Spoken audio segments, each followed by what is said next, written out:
Everybody. Uh, Today's session, as you see, I titled Seismic Design Considerations Beyond the Basics.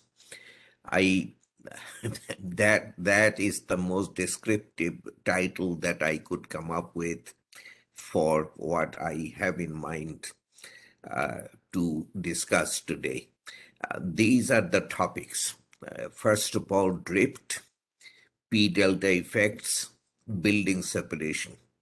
Drift, we have discussed to quite a significant extent. The other things we have not. Redundancy, rigid versus flexible diaphragms, basics of structural diaphragms, and diaphragm seismic design force level. Now, most of these topics are largely not covered by the BNBC. That is a bit of a surprise because many of these topics, as you will see, are quite important. However, they are most of the time mentioned in the BNBC, not covered by mentioned. And that's what I will start with. So in BNBC 2020, you have section 2.5.2, earthquake resistant design basic concepts. And I quoted from that section on an earlier occasion, talked about buildings being symmetrical and so forth.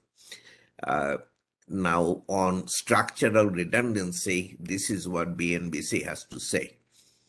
A high degree of redundancy. Redundancy to me is multiple load paths, as I think I said in passing earlier.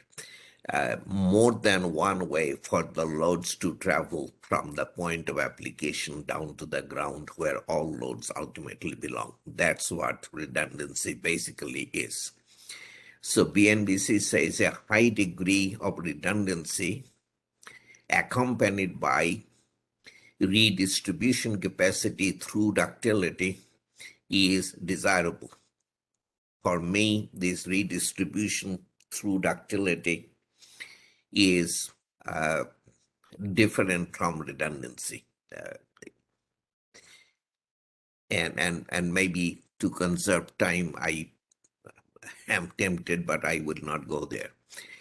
Enabling a more widely spread energy dissipation across the entire structure and an increased total dissipated energy.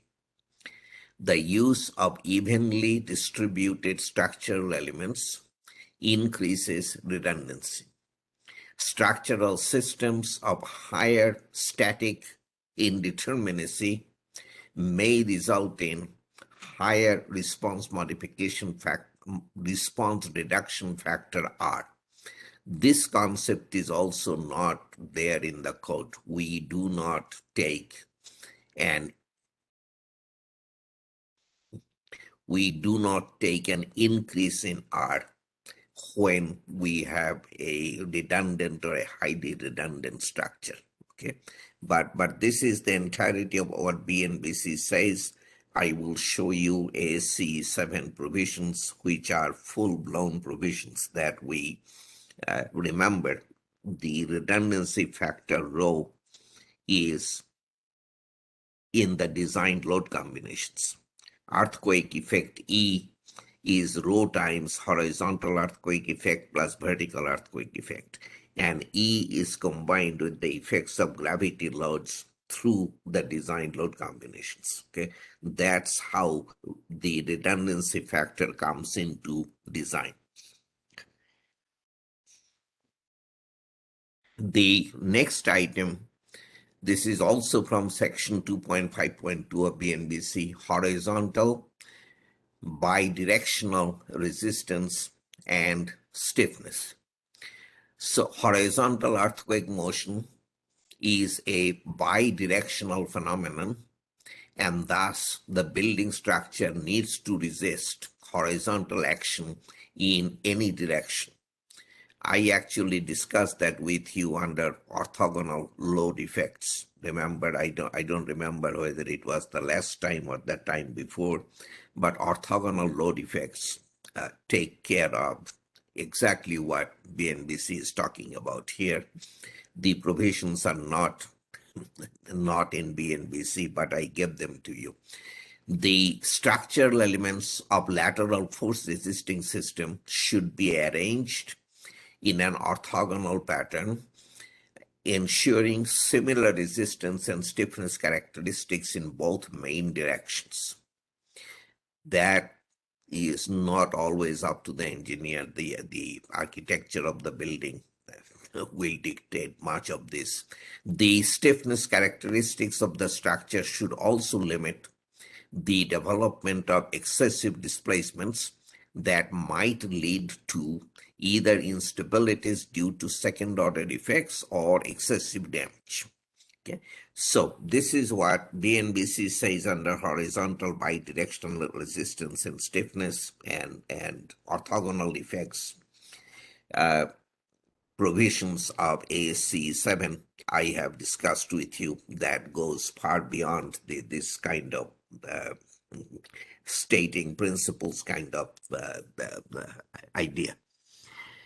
The next item, torsional resistance and stiffness. Besides lateral resistance and stiffness, building structures should possess adequate torsional resistance and stiffness in order to limit the development of torsional motions, which tend to stress the different structural elements in a non-uniform way. In this respect, arrangements in which the main elements resisting the seismic action are distributed close to the periphery of the building present clear advantages. Okay, all of that is true. From a torsional point of view, you are much better off if the resisting elements are along the periphery. That again is not always possible, but that definitely is desirable. But then, these are this kind of statements are not enforceable. There are no provisions here. Okay, this is advice. Diaphragm behavior. I have 2 slides, and that's all BNBC has to say on this huge topic. In buildings, floors, including the roof, act as horizontal diaphragms that collect and transmit the inertia forces to the vertical structural systems and ensure that those systems act together in resisting the horizontal seismic action. Okay, we will discuss this at length. You will see what this is talking about. Anyway, this is very basic. Floor systems and the roof should be provided with in-plane stiffness and resistance, and with effective connection to the vertical structural system. Particular care should be taken in cases of non-compact. That means, one side is very large compared to the other. In cases of non-compact or very elongated in-plan shapes, and in cases of large floor openings, especially if the latter are located in the vicinity of the main vertical structural elements, thus hindering such effective connection between the vertical and horizontal structure. The in-plane stiffness of the floors shall be sufficiently large in comparison with the lateral stiffness of the vertical structural elements, so that the deformation of the floor shall have a small effect on the distribution of the forces among the vertical structural elements. Okay. The first part, where it talks about openings and so forth, is very basic, good sense, although there is no provision here. The the last part tends to suggest that all diaphragms should be rigid,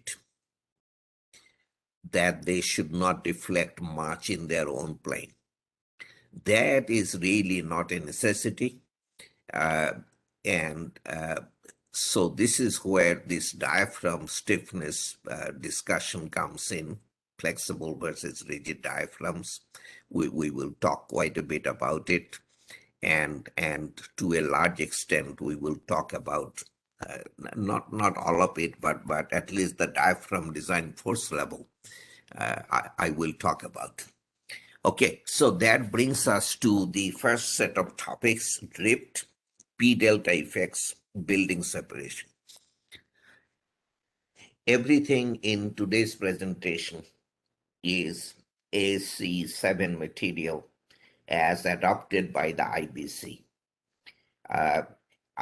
I mentioned previously that the seismic design provisions of BNBC 2020 are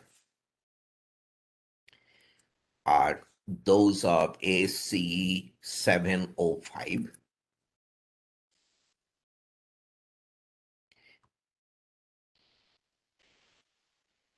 Excuse me.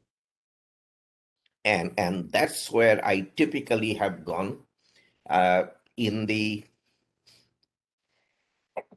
excuse me, of the topics that are that we are on to. Building separation provisions changed rather significantly from AC 705 to AC 710. AC 705 really did not have specific building separation provisions. It was kind of in principle sort of provision like in BNBC. AC 710 has specific building separation provisions which I think are important.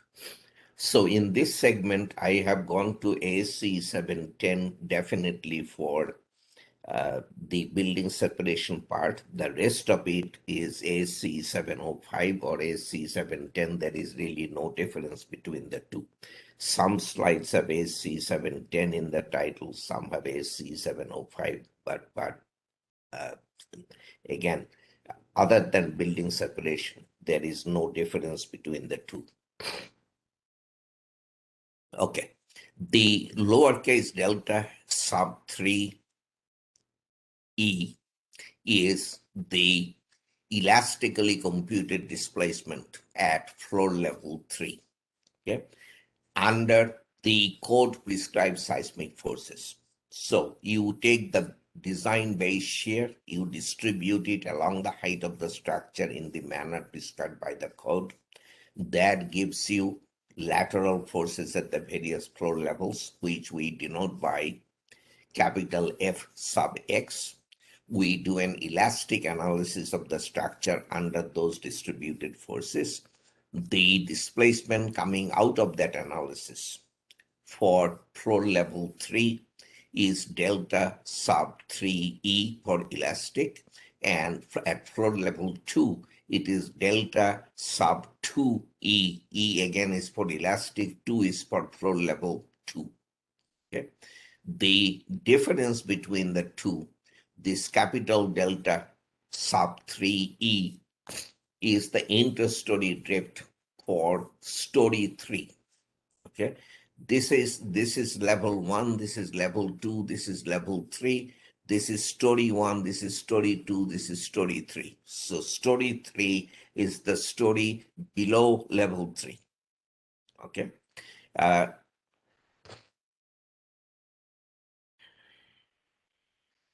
the capital delta sub 3E is inter-story drift in story 3, and it is elastic inter-story drift. Okay. If we divide this delta sub 3E by the story height of the third story, H3, that is called inter-story drift ratio. Now I have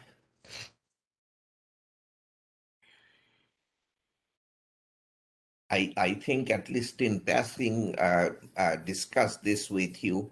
Delta sub E is typically determined at the center of mass of each flow level. When torsion is not pronounced, that's what we do. Delta sub E is determined at the center of mass of each flow level. When centers of mass of two consecutive floors do not align, so the capital delta sub 3E would be the deflection at the center of mass of level 3 minus the deflection at the center of mass of level 2.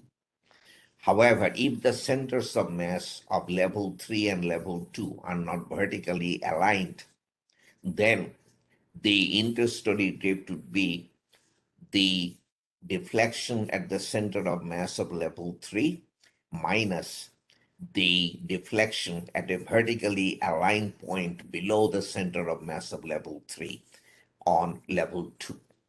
Okay, so when centers of mass of two consecutive floors do not align vertically, story drift is to be determined based on the location of the center of mass of the upper level. You go with the center of mass of the upper level and a point vertically below the center of that center of mass on the level below. For design categories C through F structures with torsional irregularities type 1A or 1B, the drift must be checked not at the center of mass or center of mass and a vertically aligned point below, but at vertically aligned points along the edges of the structure, as I discussed with you earlier. Okay, torsion will mean that the deflections are larger along the periphery than at the center of mass. So we go with vertically aligned points along the edges of the structure. Now, theoretically, you have to go around the periphery of the building, but with a little bit of experience, you kind of know where to take these vertically aligned points. This last issue I discussed with you already. Now, a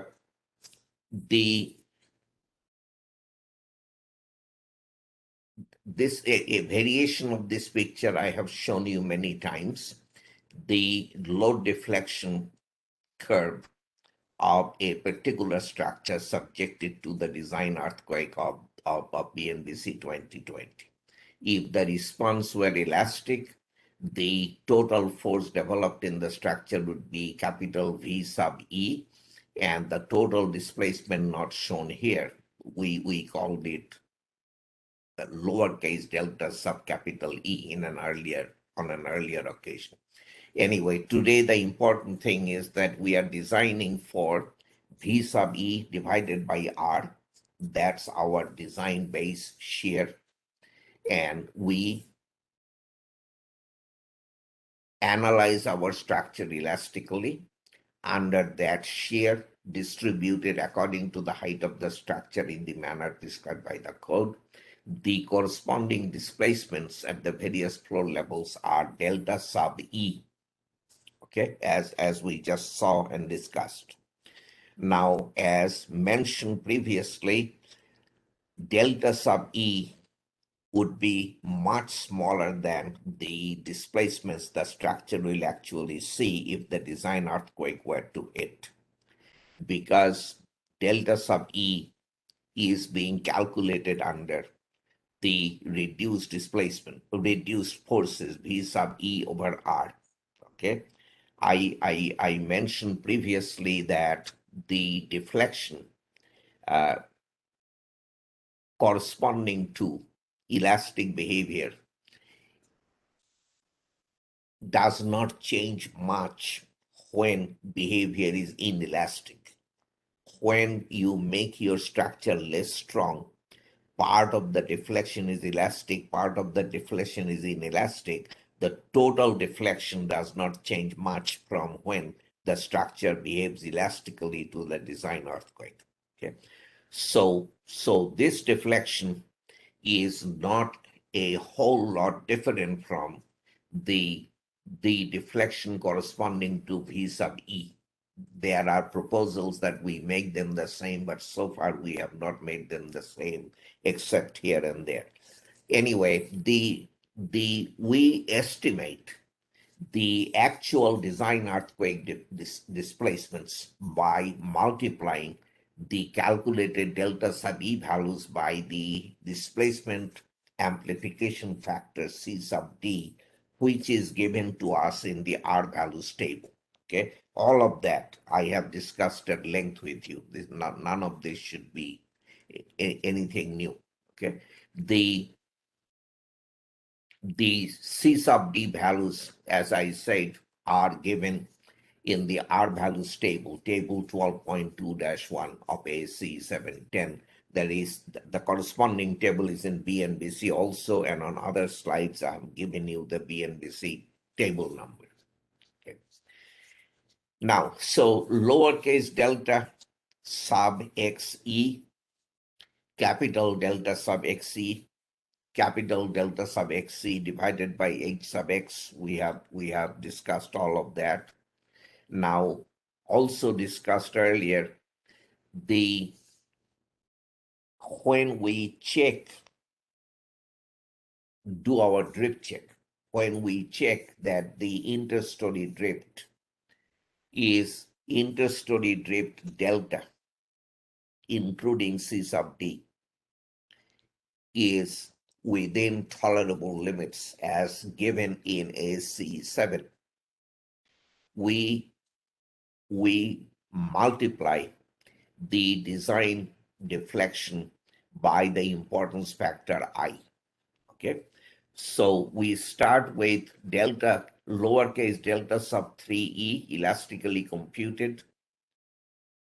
We multiply that by C sub D to get to design earthquake displacement, and then we divide by the importance factor, because the drift limit against which we check the interstory drift is a function of the importance of the structure. The drift limit for a hospital is half that of an office building on the same site. For an office building, the interstory drift we allow is 2% of story height. For a hospital, the interstory drift we allow is only 1% of story height. And so the idea is that we should not penalize the same building twice.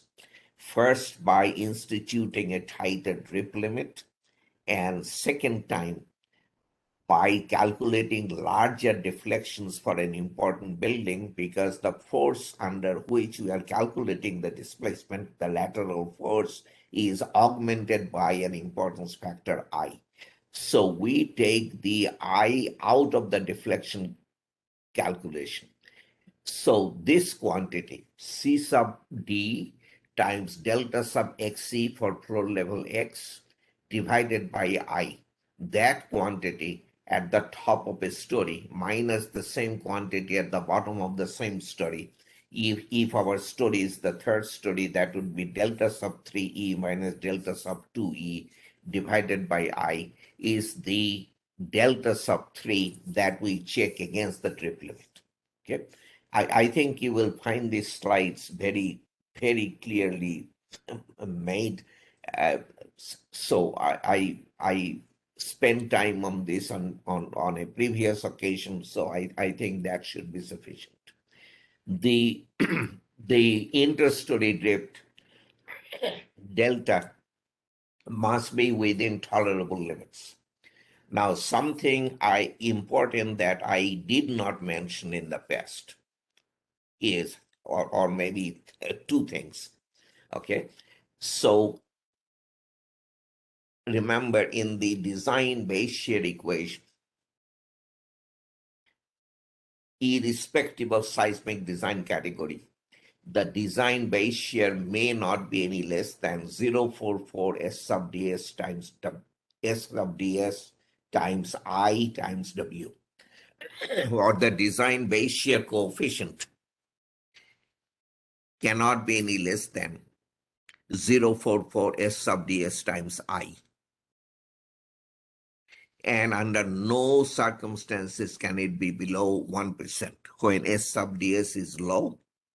And this, this number goes below 1%, we keep the design base shear no less than 1% of building height.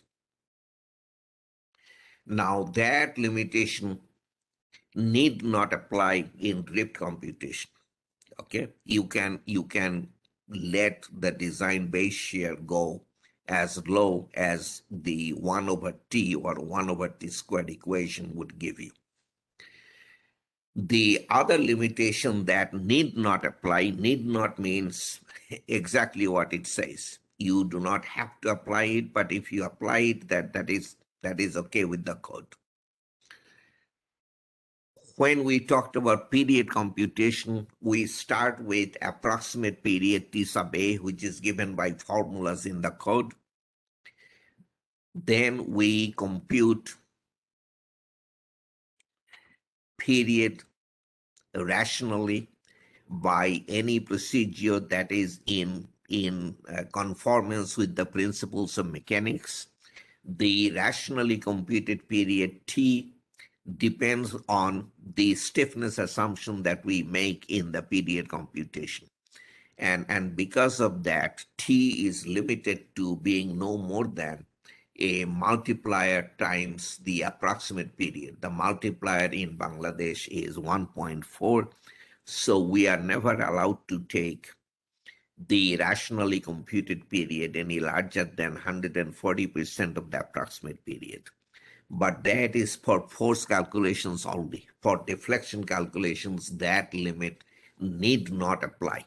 So those two need not apply items you have to be aware of, very, very definitely aware of. Okay? Now, P delta effects are things that you are familiar with under lateral loads only. This would be the interstory drift. When you consider the gravity sitting on the frame, that interstory drift increases to from delta sub 0 to delta sub f as shown in the picture. In dealing with P delta effects, we define a stability coefficient, which is basically the secondary to primary moment ratio. V sub x is the story shear, that multiplied by story height is the primary moment. P sub x is the unfactored gravity load at the level where we are doing this calculation. Okay, total vertical design load factor of 1 at story above level x. Delta, you know, is the computed design level story drift, including C sub D. In P delta calculations, we have historically taken elastic drift, not the drift including C sub D. So we take the C sub D out, we divide by C sub D. And then in recent times, we have included the I factor in this expression, meaning we would like to calculate a larger stability coefficient for more important buildings, because that stability coefficient, again, we like to keep within limits that we believe will not cause instability of the structure. We want to play it safer for more important buildings. So the stability coefficient theta is given by this formula. If theta is less than 0.1, 10%, then P delta effects can be neglected. These days, P delta effects are taken into account by the computer program that we use for structural analysis. So there isn't a lot of incentive for ignoring the P delta effects. You might as well keep the option on to consider P delta, but if you want to neglect it, this is allowed by ASC 7 if the stability coefficient is less than 10%. If the stability coefficient exceeds 10%, then the largest value of theta along the height of the building, okay, shall not exceed, or yeah, theta. So you go along the height of the building, the largest value of theta shall not exceed the 0.5 divided by beta times C sub d. C sub d you are familiar with. Beta is the ratio of the shear demand to the shear capacity of the story in question. Shear demand to shear capacity. Shear capacity. So story in question, the shear capacity will be supplied by the columns and the shear walls. So if you add up the shear strengths of the columns and the shear walls, that is your uh, story shear capacity. The shear demand will again have to come from analysis. Now that ratio is not the easiest number to calculate, so you can conservatively take it equal to 1.0. That is allowed by ASC 7 specifically. So theta, in other words, shall not exceed 0.5 divided by C sub d. Okay, if C sub d is 5, you get the same 10%. Under no circumstances, irrespective of what your beta may be, C sub d may be, the ratio cannot exceed 1/4. Secondary moment cannot be any more than a quarter of the primary moment, because then we are pretty afraid of structural instability. So if that happens, theta goes beyond or becomes equal to 1/4, then you will have to change something in the structure to make it more stable. When theta is between the two limits, 10% and theta maximum, as given on the previous slide, one simple way of accounting for P delta effects is multiply all computed element forces and displacements by 1 over 1 minus theta. Okay, this we have done for a long time, works pretty well, although these days, as I said, the computations will be done on the computer, and we probably will not do this. But this has been very popular over the years. So multiply all computed element forces and displacements by 1 over 1 minus theta. Check drift limits using amplified drift and design for amplified forces.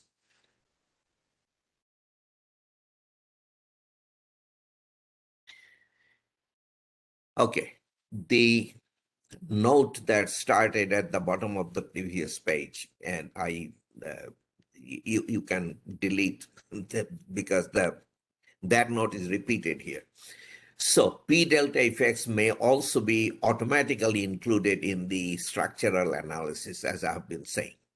However, the theta max limit still applies even when you include P delta in your analysis. The theta max limit still applies. The value of theta computed using the results of P delta analysis is permitted to be divided by 1 plus theta before checking against the theta max limit. So when you get your drifts from an analysis including P delta effects already, the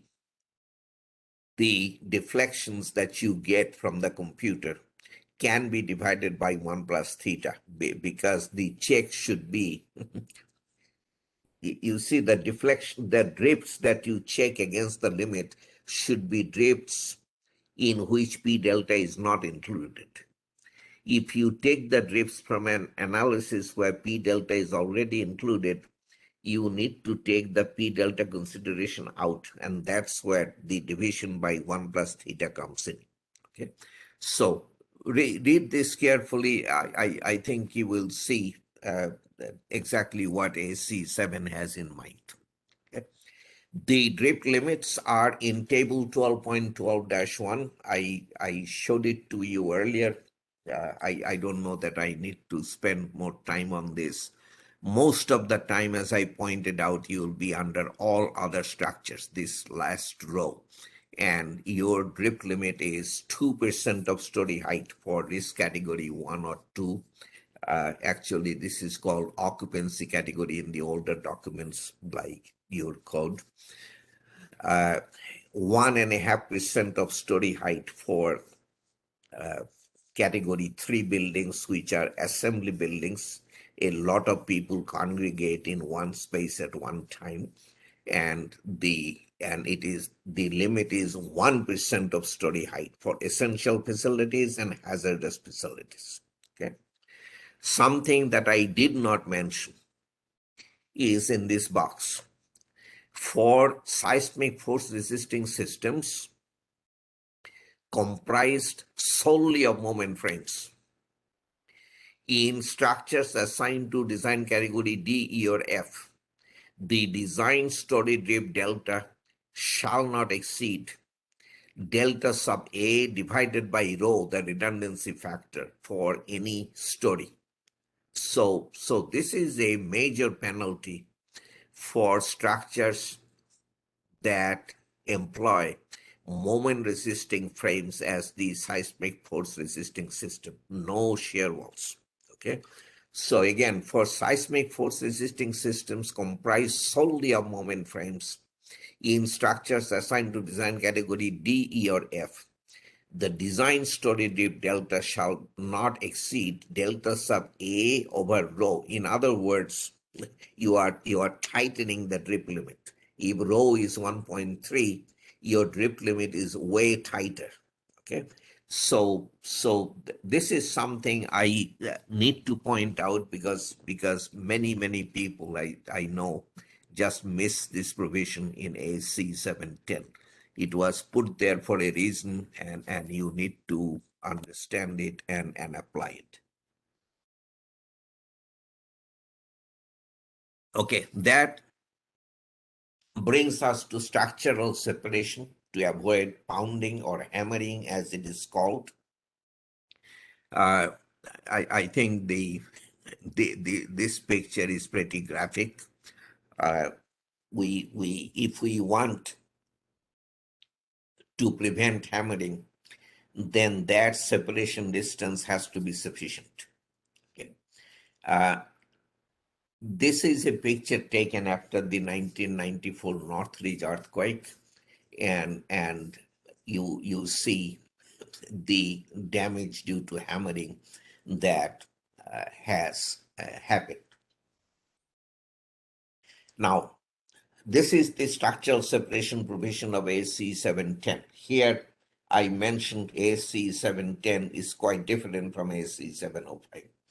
All portions of structure shall be designed and constructed to act as an integral unit in resisting seismic forces. That definitely is one choice. No gap, no nothing. You tie everything together. All portions of structure shall be designed and constructed to act as an integral unit in resisting seismic forces, unless separated structurally by a distance sufficient to avoid damaging contact as set forth in this section. So you will tie the whole structure together, or you shall separate portions of your structure by gaps that are sufficient to avoid what AC7 has chosen to call damaging contact. Okay. So to avoid damaging contact, the the separation distance between two structures, adjacent structures on same property, shall be separated by at least delta sub mt, and delta sub mt is the square root of the sum of the squares of these two quantities. Delta sub m1 and delta sub m2 are maximum inelastic response displacements, as they're called, of adjacent structures at their adjacent edges. Okay, so these are maximum inelastic response displacements. I'll define that in a second, of adjacent structures at their adjacent edges. These are not deflections at the centers of mass. Okay. Now, let's take an example. Let's say there is a shorter structure and a taller structure. The roof level deflection, this inelastic response displacement, which I have not defined yet, let us say this delta sub capital M at the roof level of the shorter building is 75 millimeters, and the inelastic response displacement at the same level of the adjoining structure. This is not at the roof level, but at the here you have to take so roof level of the shorter building and the same level of the taller building. Let us say that deflection is 100 millimeters. Roof deflection will be significantly higher than that. Okay. So the separation distance between the two buildings has to be square root of 75 squared plus 100 squares, and that comes to 125 millimeters. Okay. Now, if we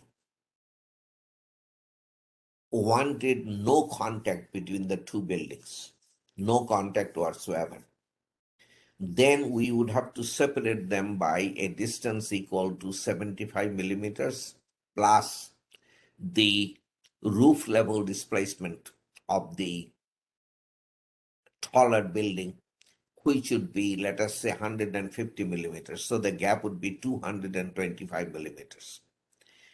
This gap,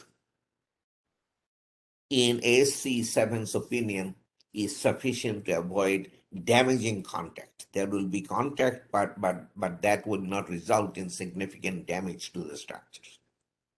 Okay, I think I have shown you this picture from Mexico earthquake 1985, and the point of the picture, and this is always true in this business of hammering, the most important thing is whether the floor levels of the neighboring buildings align or they don't.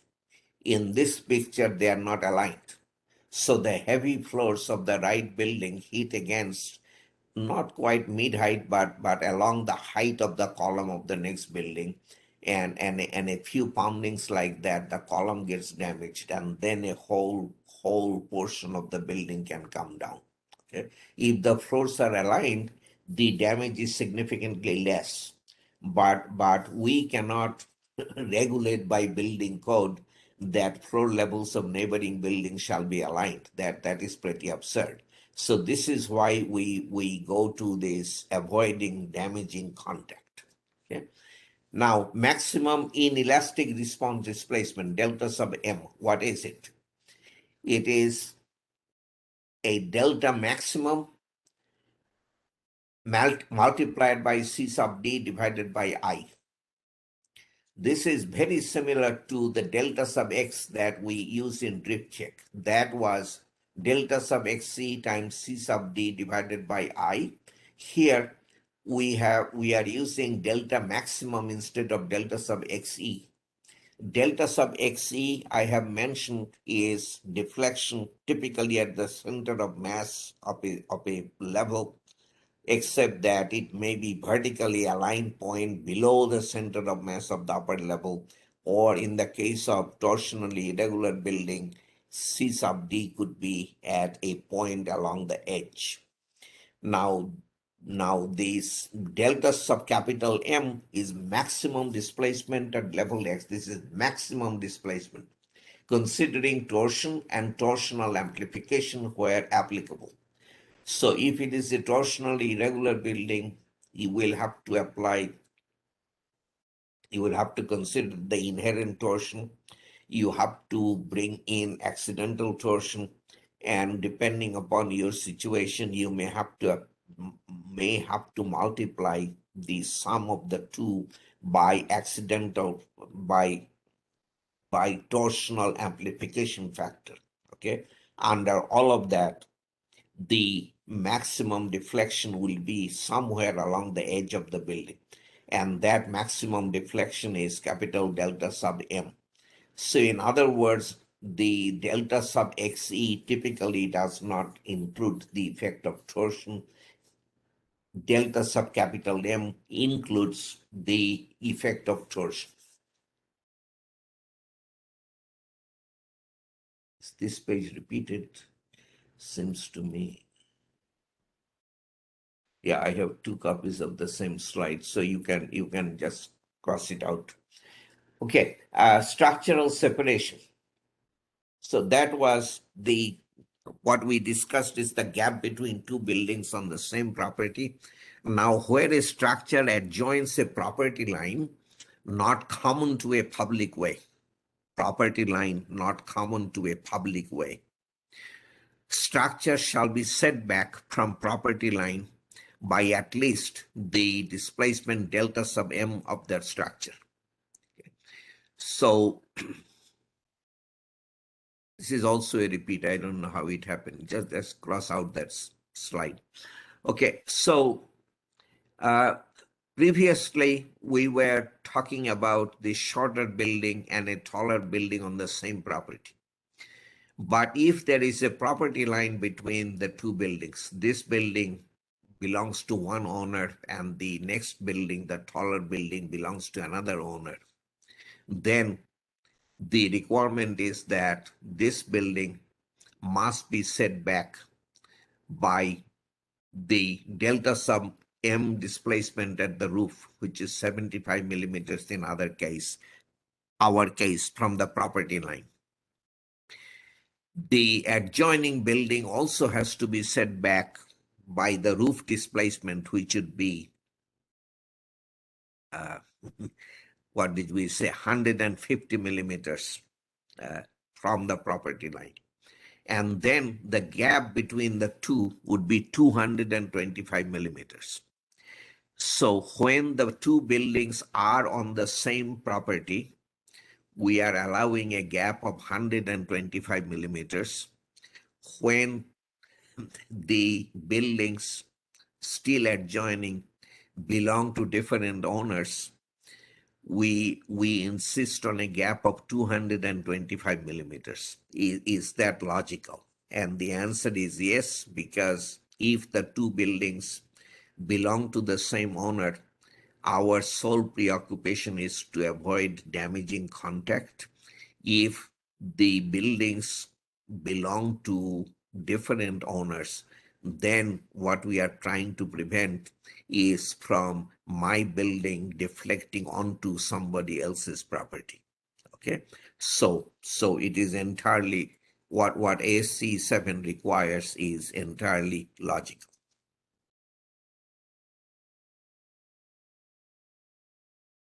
Now, I had no idea so much time will go in this discussion. Anyway, time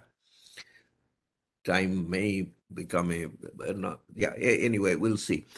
So this is our beginning of our discussion of redundancy, or specifically the redundancy factor rho of ASC 7, which does not appear in BNBC any place. Okay, there is no rho factor in BNBC. In the design load combinations, it is assumed to be 1. So In SC7, I think it came up in discussion, there is a simplified design procedure, standalone section 1214.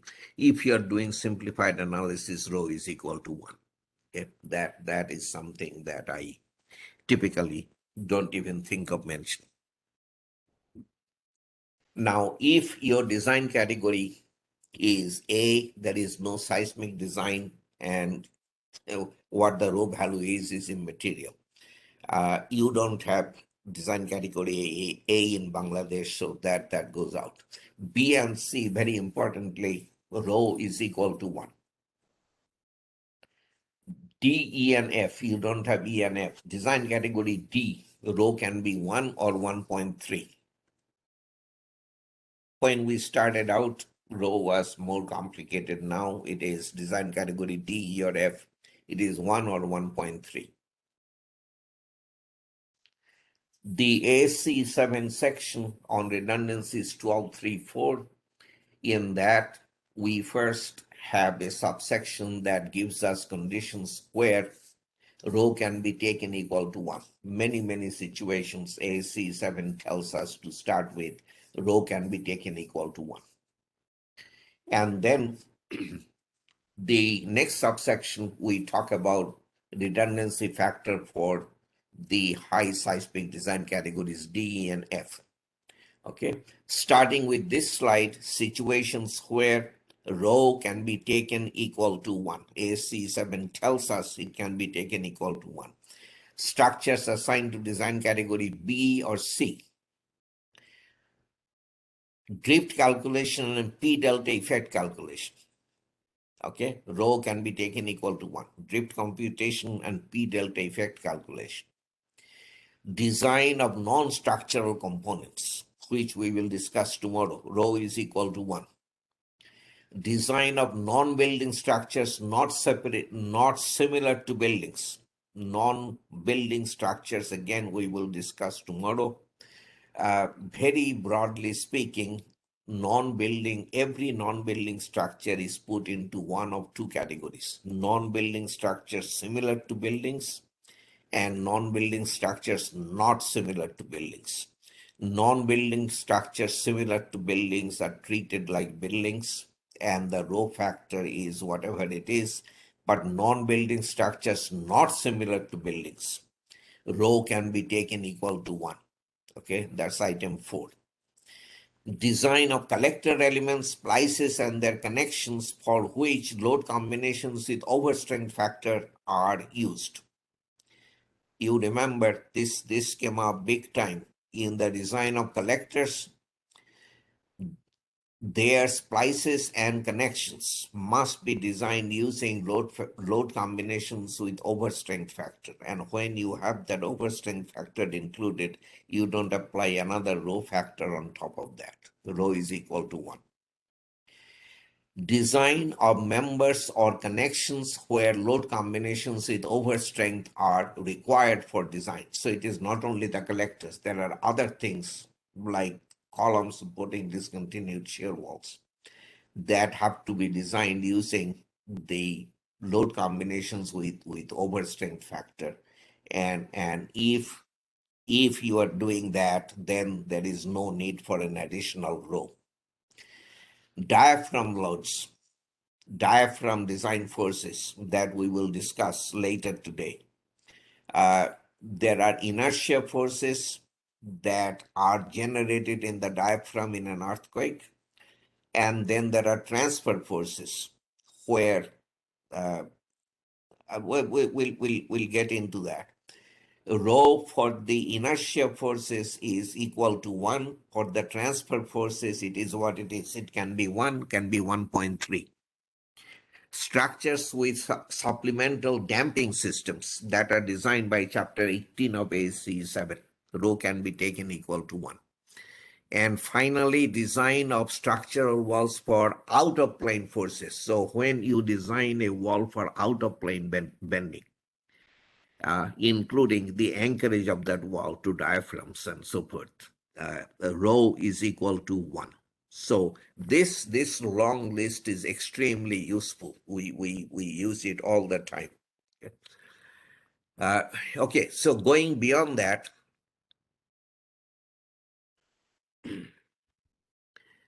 if your design category is D,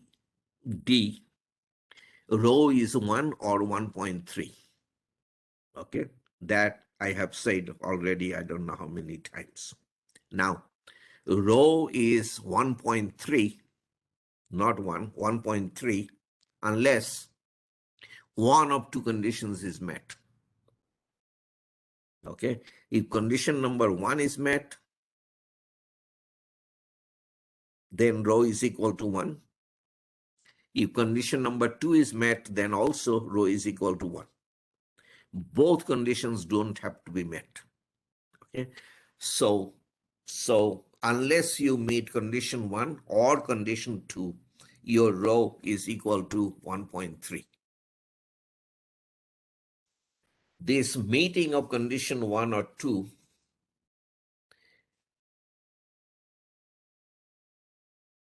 doesn't have to be checked for the top stories of the building. You check, you do your check. So condition 1 and condition 2 only need to be checked at each story resisting more than 35% of the base shear. You do that check at each story resisting more than 35% of the base shear. Okay? So if you take this building, these are the story level forces, F4, F3, F2, F1 for the floor levels, 4 levels. The story shear in this story is that force. The story shear here is the sum of those two forces. The story shear at this level is the sum of all the forces above, and that is the base shear. Okay. Now, at this level, in level 4, the story shear is obviously no more than 35% of the base shear. So at the 4th level of this building, we do not have to check whether condition number 1 or condition number 2 is met. It is only in the lower stories that we will do that check.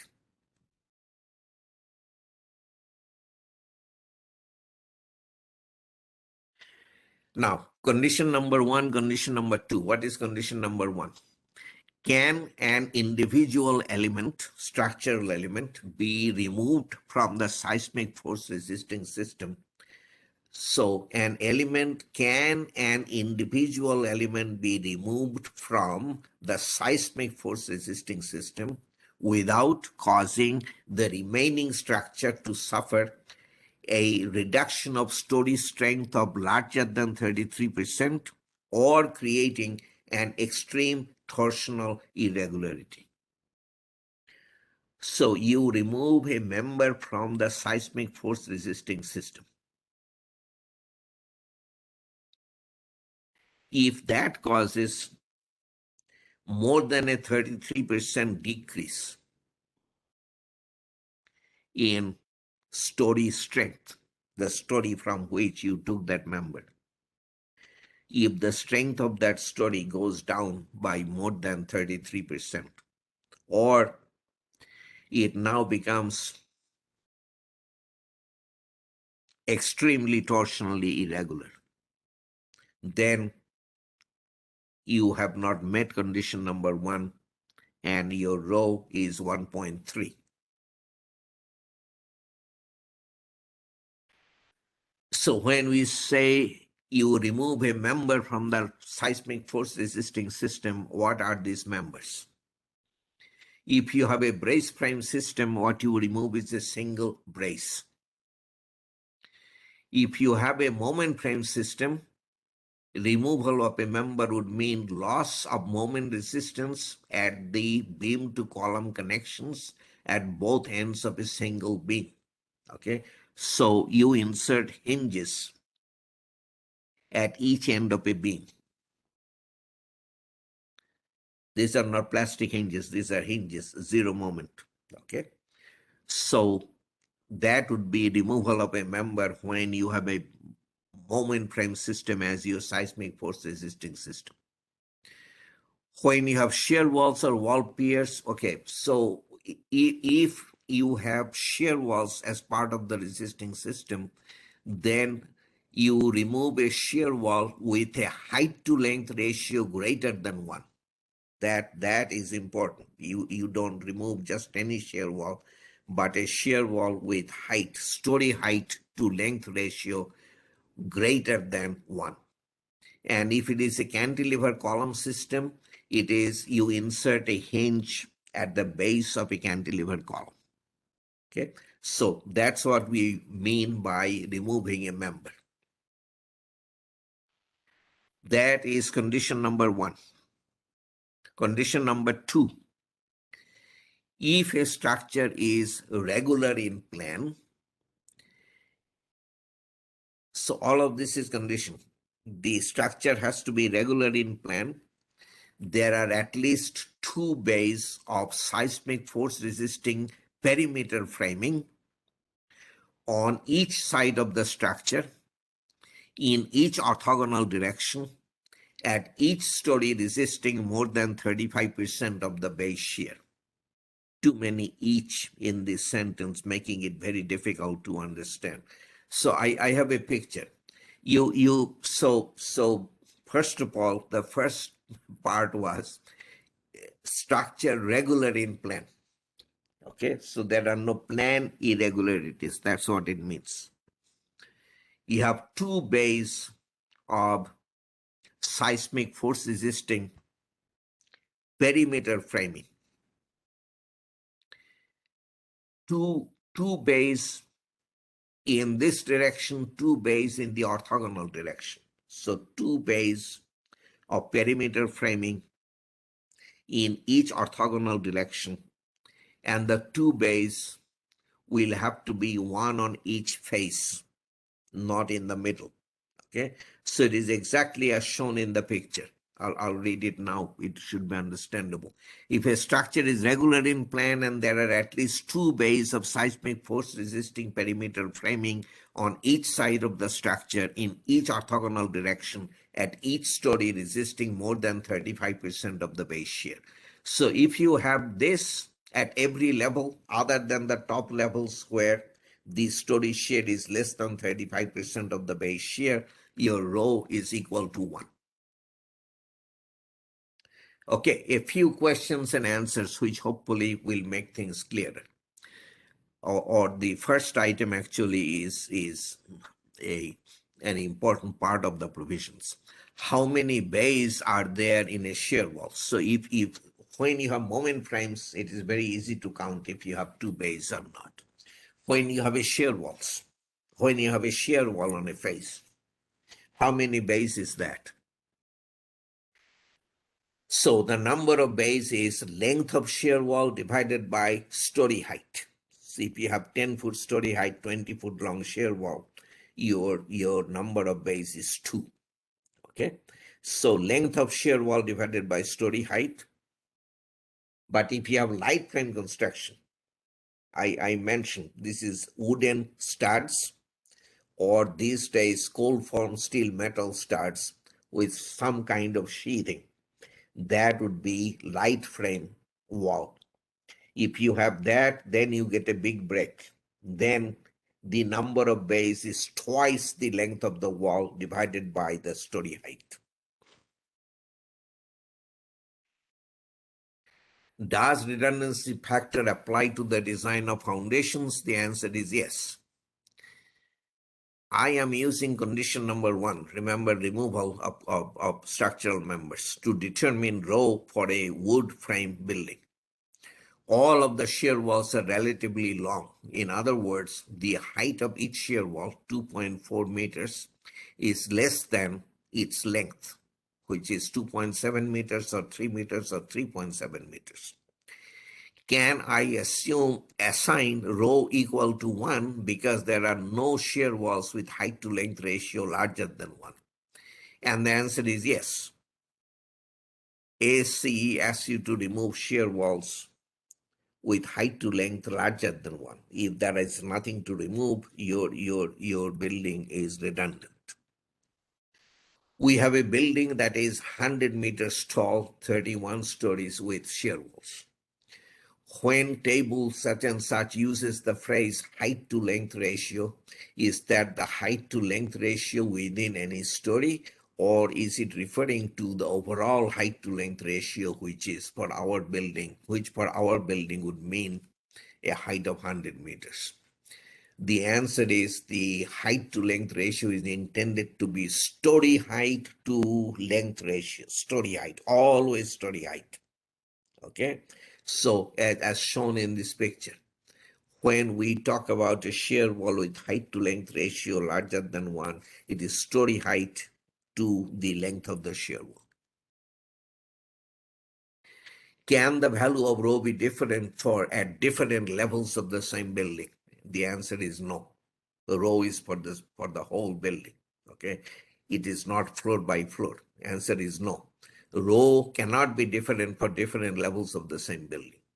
However, depending on the structural system, rho can be different in the two orthogonal directions of the same building. If you are doing this element removal condition number 1, then you may very well find rho to be different in two orthogonal directions of a building. Okay, depending on the structural system, rho can be different in the two orthogonal directions of the same building if condition number 1 is used. Okay, if it is condition number 2, then even in the two orthogonal directions, rho cannot be different. Why doesn't table such and such address dual systems? If you have a dual system, can you assume rho is equal to 1? The answer is no. And AC 710 has commentary explaining why the answer is no. I in the interest of time, will not read the commentary. If you have any kind of an interest, I would strongly suggest that you read this slide and the next slide where the commentary ends. So for dual systems also, redundancy can be 1 or 1.3. You cannot just take it equal to 1. Dual systems are not listed in that front segment when I say rho can be taken equal to 1 for so many things.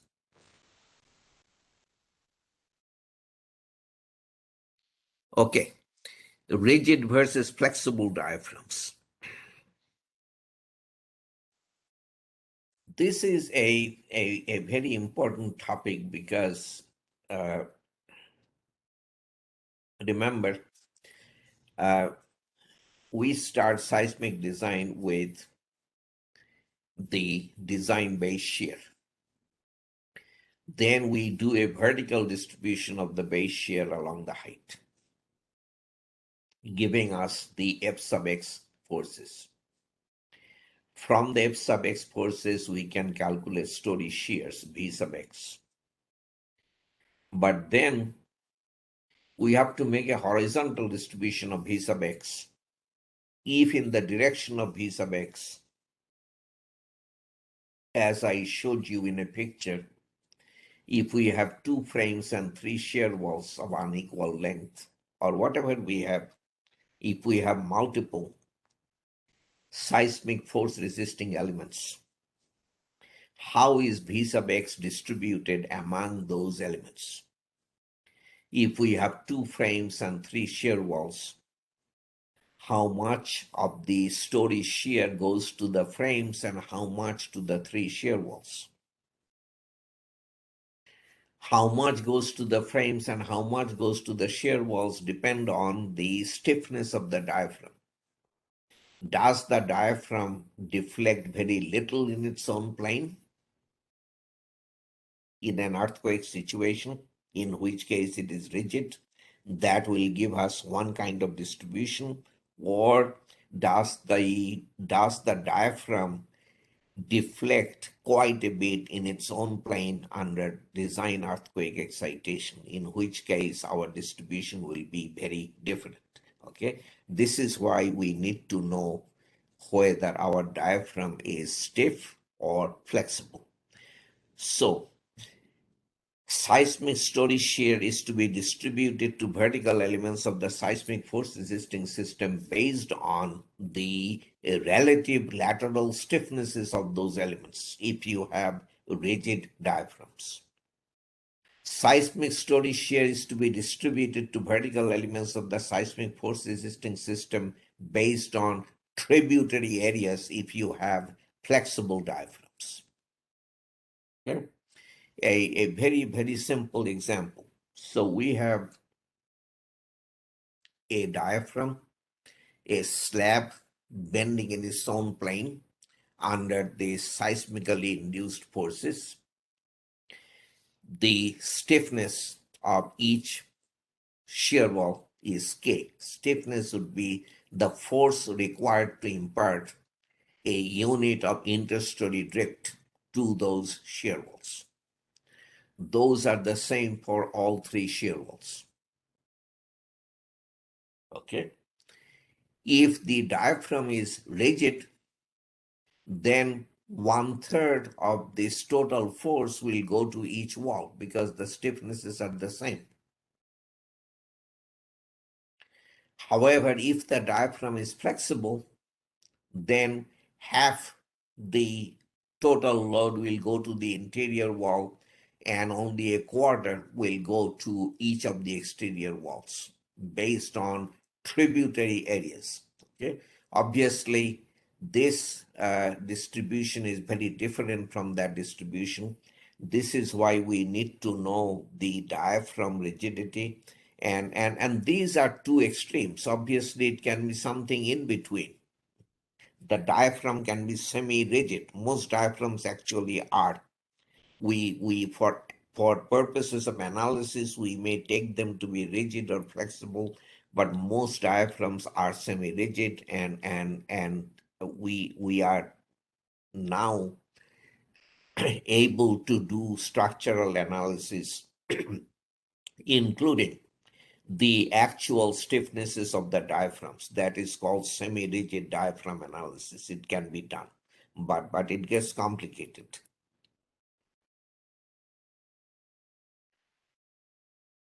Okay, so next question is, when can we consider our diaphragm to be rigid? When can we consider it to be flexible for purposes of analysis? There is a prescriptive approach to answering that question. There is a calculation approach, both of which we will discuss. Okay, so when can a diaphragm be taken as prescriptively flexible? When can you assume a diaphragm to be flexible without any calculations? Okay, so the answer is diaphragms constructed of untopped steel decking or wood structural panels. If let me go to a picture and then maybe I'll come back to the text, maybe I won't. Okay, but this summarizes the whole provisions of ASC 7 when it comes to rigid versus flexible diaphragms. Okay, this picture is not in ASC 7. We put this together to explain the ASC 7 provisions. Okay, so if you want to figure out whether you can take your diaphragm as prescriptively flexible or prescriptively rigid, you will start here by asking, is my diaphragm made of wood structural panels or untopped steel decking? If the answer is yes, it is one or the other. My diaphragm is made of wood structural panels or untopped steel decking. Then the further question would be, is the diaphragm part of one and two family dwellings of light frame construction? You know light frame construction by now. If the answer is yes, then you can assume your diaphragm to be flexible. If the answer to that question is no, then you ask,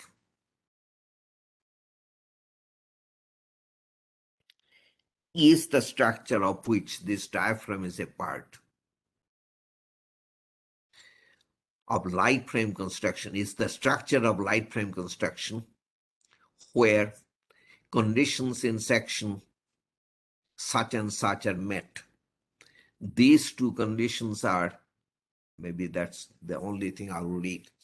So you get to take your diaphragm as flexible if the structure featuring the diaphragm is of light frame construction where all of the following conditions are met. There are only two. It should have said both. Topping of concrete or similar material is not placed over wood structural panel diaphragms. No concrete topping, except for non-structural topping, no greater than 1.5 inches. Okay, that can be a non-structural topping.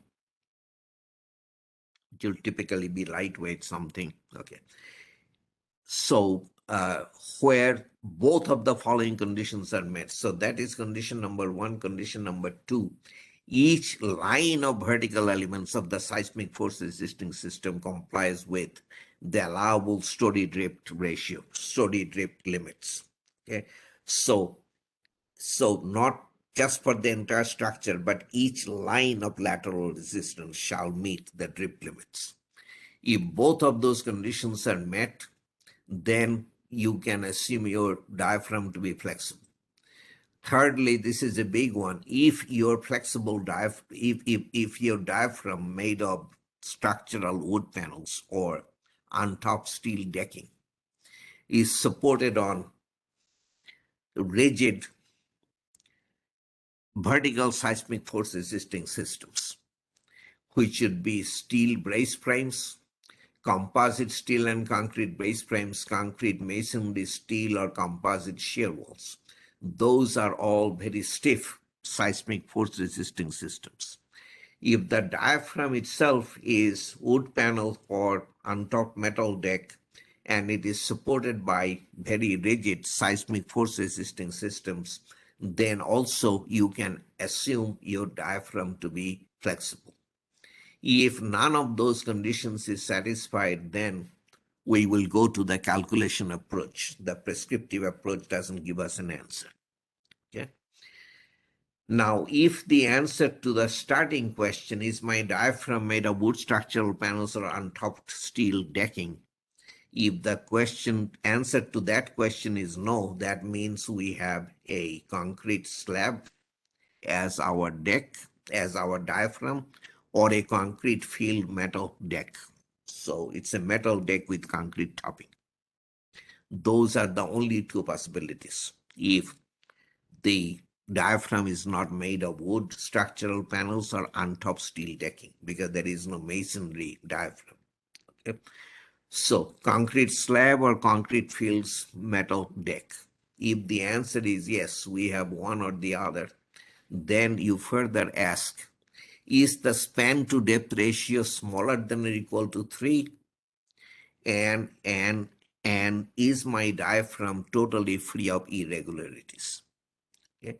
Span to depth ratio less than 3 and no structural irregularities. If both of those conditions are satisfied, then our concrete diaphragm or concrete topped metal deck diaphragm can be considered to be rigid for purposes of analysis. Okay. If the answer to this question is no, or the answer to that question is no, then we have to go to the calculation approach. Okay. So this chart of prescriptively flexible diaphragms and prescriptively rigid diaphragms, I submit to you, is extremely, extremely important in the scheme of things. When you do design using ASC 7, this is something you will need to figure out.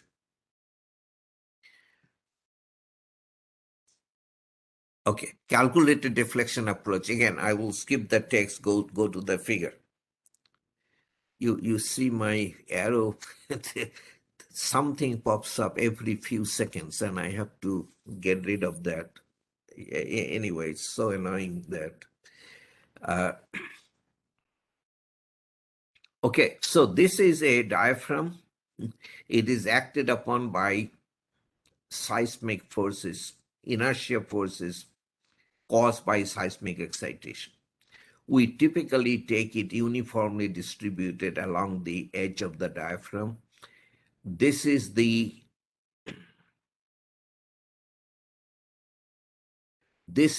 in-plane deflection of the diaphragm, calculated value. And there are calculation procedures available depending upon the material of the diaphragm. Okay? So this MDD is the maximum diaphragm deflection calculated value. The loads applied along the edges of the diaphragm will go to the supporting seismic force resisting system if these are two shear walls. If the two shear walls are identical, half the load will go to this shear wall, half the load will go to that shear wall. Okay? If that shear wall is twice as stiff as that shear wall, 2/3 of the load will go to the stiff shear wall, 1/3 to the other shear wall. Anyway, we will calculate the interstory drift of this shear wall under its tributary load, and we will calculate the interstory drift of that shear wall under its tributary load. The average of those interstory drifts is ADVE. If the in-plane deflection of the diaphragm is more than twice the average interstory drift of the supporting seismic force resisting systems, then you have a flexible diaphragm, flexible by calculation. We do not say if the deflection is less than 2, you have a rigid diaphragm. ASCE 7 doesn't say that.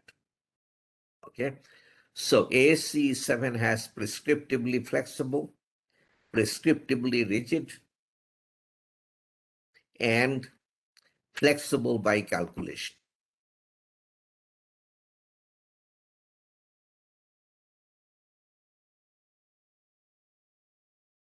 Okay, this is now ASCE 7 requirement. The structural analysis shall consider the relative stiffnesses of diaphragms and the vertical elements of the seismic force resisting system. This is a requirement. Unless a diaphragm can be idealized as either flexible or rigid in accordance to section such and such, the structural analysis shall explicitly include consideration of the stiffness of the diaphragm, that is semi-rigid modeling assumption. So ASCE 7 is requiring it unless your diaphragm can be idealized as either flexible or rigid by the ASCE 7 provisions that we went over. Semi-rigid diaphragm analysis, as I said, can be done, but it is kind of complicated. So there is a lot of desire to get around it, and a way out is provided by the IBC. Okay, I went to 2015, 2018, 2021. Before that, 2012 and so forth. This was there, but it was in the definition section. There was a definition of a rigid diaphragm that says it is any diaphragm that is not flexible. So that went out after 2012 IBC, but let us read this. This is all important. A diaphragm is rigid for the purpose of distribution of story shear and torsional moment when the lateral deformation of the diaphragm is less than or equal to 2 times the average story drift. In other words, if a diaphragm is not flexible by calculation, it can be considered to be rigid, and that makes it unnecessary then to do semi-rigid diaphragm analysis. And I mentioned previously that the code controls over the standard. So you can legitimately say that since this provision is in the IBC, we do not have to go by this AC 710 requirement of semi-rigid diaphragm modeling. Okay, so that brings us to a good point for it's almost exactly 9:30. So we'll come back at 9:35 after a short break. Okay, thank you.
Okay, I think it's time. So we will start on this segment. I titled it Basics of Structural Diaphragms, and then I'll talk about diaphragm design force level.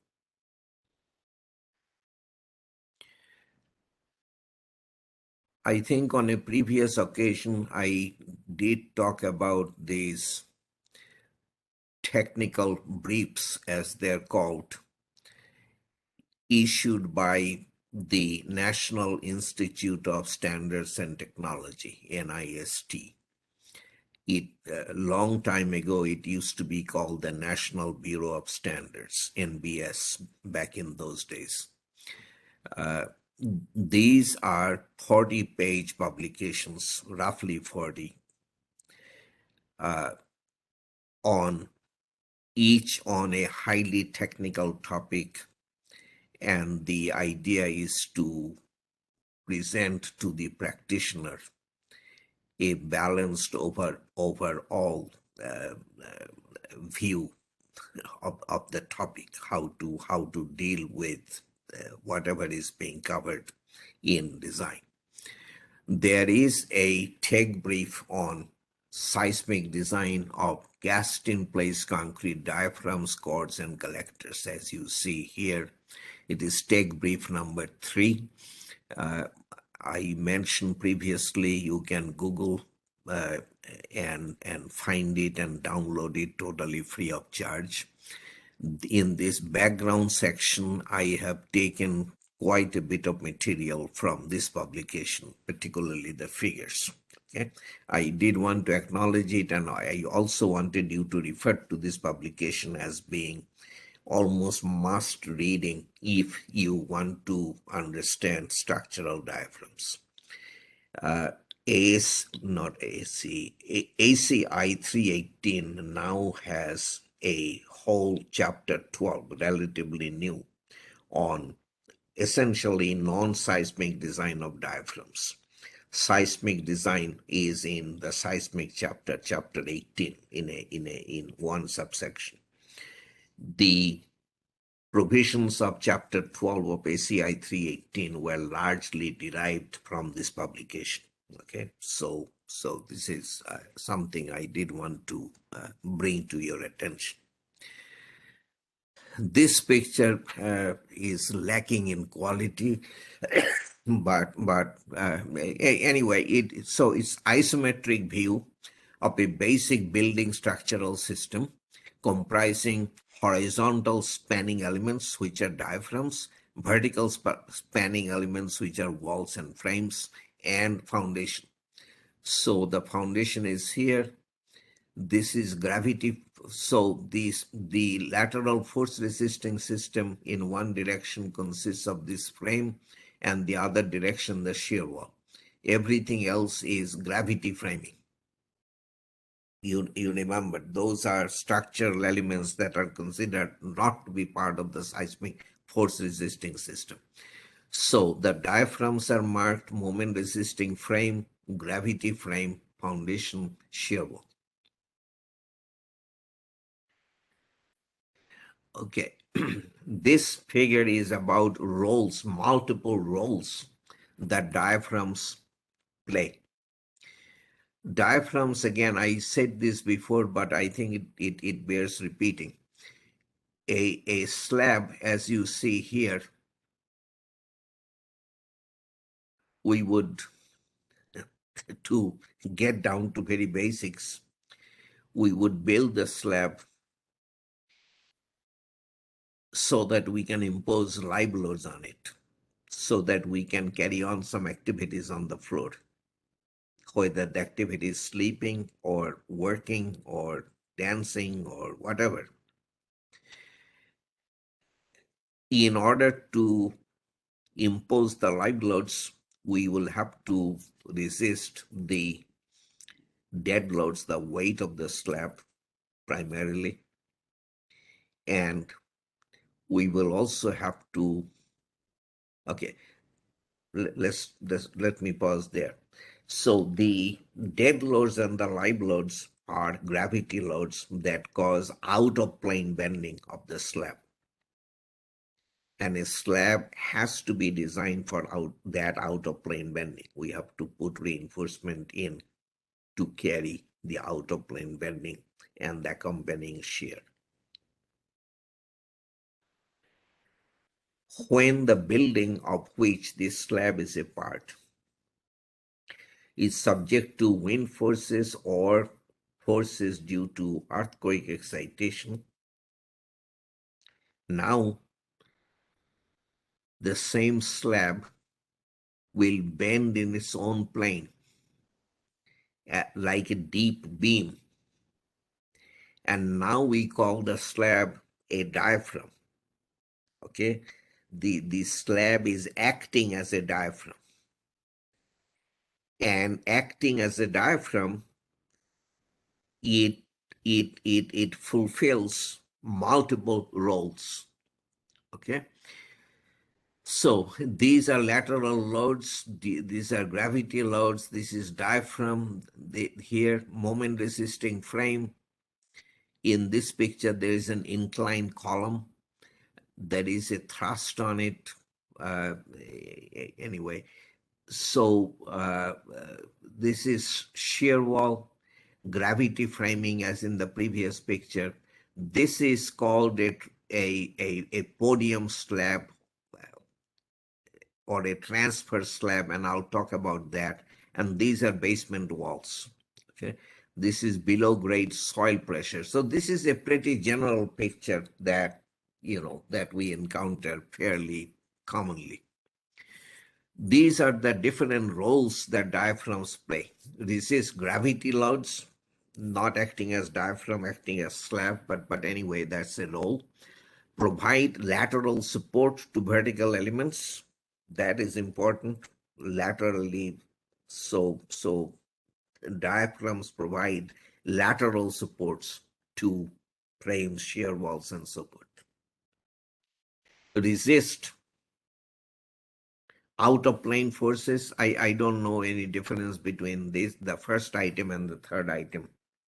This is NIST's list that I reproduced. Resist thrust from inclined columns.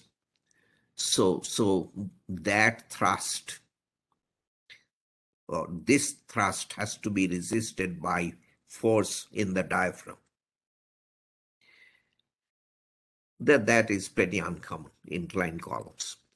Transfer lateral inertia forces to vertical elements of the seismic force resisting system. This is huge. This is a major role that diaphragms play. Transfer lateral inertia forces to vertical elements of the seismic force resisting system. Also transfer forces through the diaphragm, and if you go all the way down, support soil loads below grade. Now, when we have shear walls and frames in the same building, shear wall frame interactive system, or it could be dual system, whatever, the frames left to themselves would deform as shown in the left picture. This is called the shear mode of deformation. The wall left to itself bends like a cantilever, flexural mode of deformation. When the two are tied together at every floor level through the diaphragms, neither can do its own thing. The diaphragms impose equal displacements on the frames and the shear walls at every floor level. In the process of doing so, there are forces induced in the diaphragm. Those are the transfer forces. Forces are transferred between the frame and the shear wall through the diaphragm, and in order to equalize the deflections of the frames and the shear walls. When you have this kind of a situation, at this level, the base shear from the upper portion, part of it will go to this seismic force resisting system. It will not all be resisted by just that. So there will be significant transfer through this slab, large diaphragm transfer. At the bottom, okay, there is huge story shear, huge base shear that will be resisted by the walls of the basement. But the shear has to go to the walls of the basement via the podium slab, and maybe there are other diaphragms below that are also transfer diaphragms.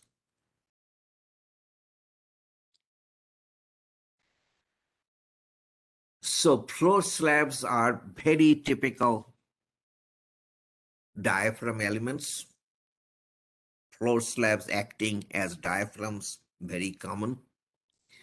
But it could be roof decking acting as diaphragms, not uncommon. It could be this we saw in Chile, uh, quite a bit actually in industrial buildings. The uh, on this horizontal plane there is bracing, okay, bracing parallel to the floor on the horizontal plane, and that bracing acts as the diaphragm. So stiffness in horizontal plane can come from flexural stiffness of cord members or from bracing in a horizontal plane. Bracing in a horizontal plane was very popular in at least the parts of Chile that we visited. Cross bracing on the roof can also act like diaphragms. Now, when a diaphragm is subject to lateral loads due to wind or earthquakes, there would be, if this is the direction of the lateral load, there would be tension on this face, compression on the other face. The tension has to be taken by reinforcement. We have no choice. Concrete doesn't carry much tension. And the structural element or the part of the slab where we put this reinforcement is a tension cord. There is a tension cord. There is a compression cord also on the other side. The thing is that the compression cord will be reinforced exactly the same way as the tension cord, because when the earthquake direction reverses, this will be the tension cord and that will be the compression cord. Okay? Along the edges of the diaphragm, there are shear stresses. Obviously, this is a beam bending in its own plane. So there is bending causing tension, compression, and then there is shear. The shear will be transferred to the shear wall. That is in the next picture. The variation of shear force across or the variation of shear force from here to there in the diaphragm is shown in the picture, and the variation of bending moment in the diaphragm is shown in this picture. Okay, I think this is a simple picture that doesn't require much of an explanation. Now, the shear, if the entire diaphragm edge were supported on a shear wall, it would have been direct shear transfer. The diaphragm edge shear would be transferred to the shear wall, and that's it. However, in this case, we have 60 feet of diaphragm edge, 20 feet of shear wall. Okay, so the shears over the 20 feet have to be collected and delivered to the shear wall. So the shears build into a compression force that is transferred to the shear wall, and then this side we have a high Those reinforcing bars are in compression, and on this side they're in tension. The the direction of the arrows and everything will tell you that those bars are in tension. The tension is the highest at the junction with the shear wall, and then it goes down to zero by the time we have arrived at the end of the diaphragm. Okay, so those elements are called collector elements or drag struts. They collect the shear force and delivers it to the resisting shear wall. Collector element. Okay, so we have to put reinforcing bars to carry the tension. The same reinforcing bars will be here because if the earthquake direction reverses, that portion of the collector will be in tension. And the other part of the picture is showing us that sometimes, because of construction reasons, we would spread out the collector element, the collector reinforcement. But there are limitations to how far you can go.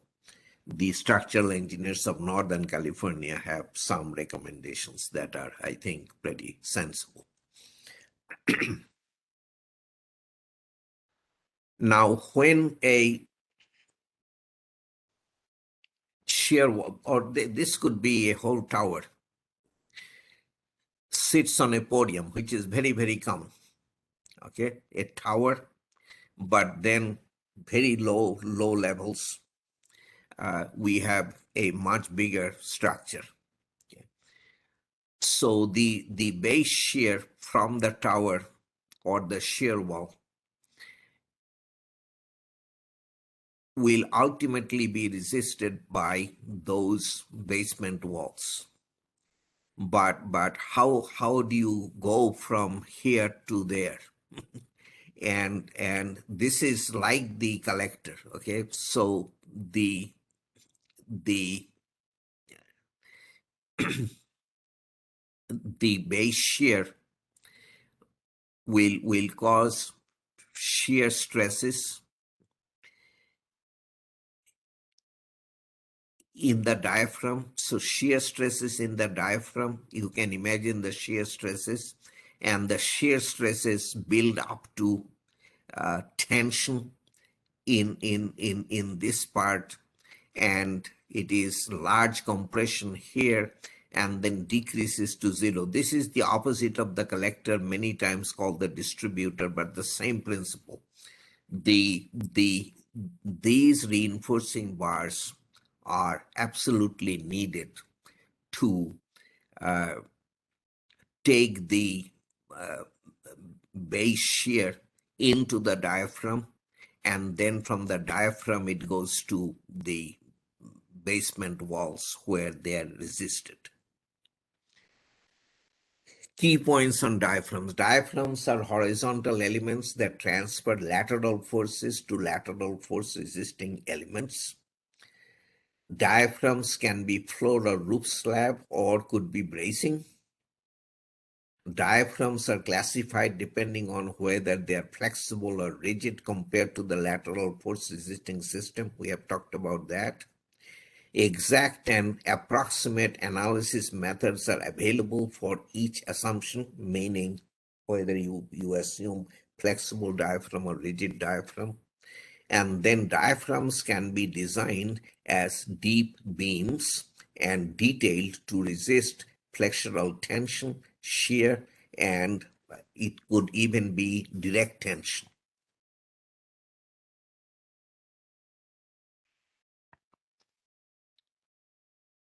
Now, if diaphragms are flexible,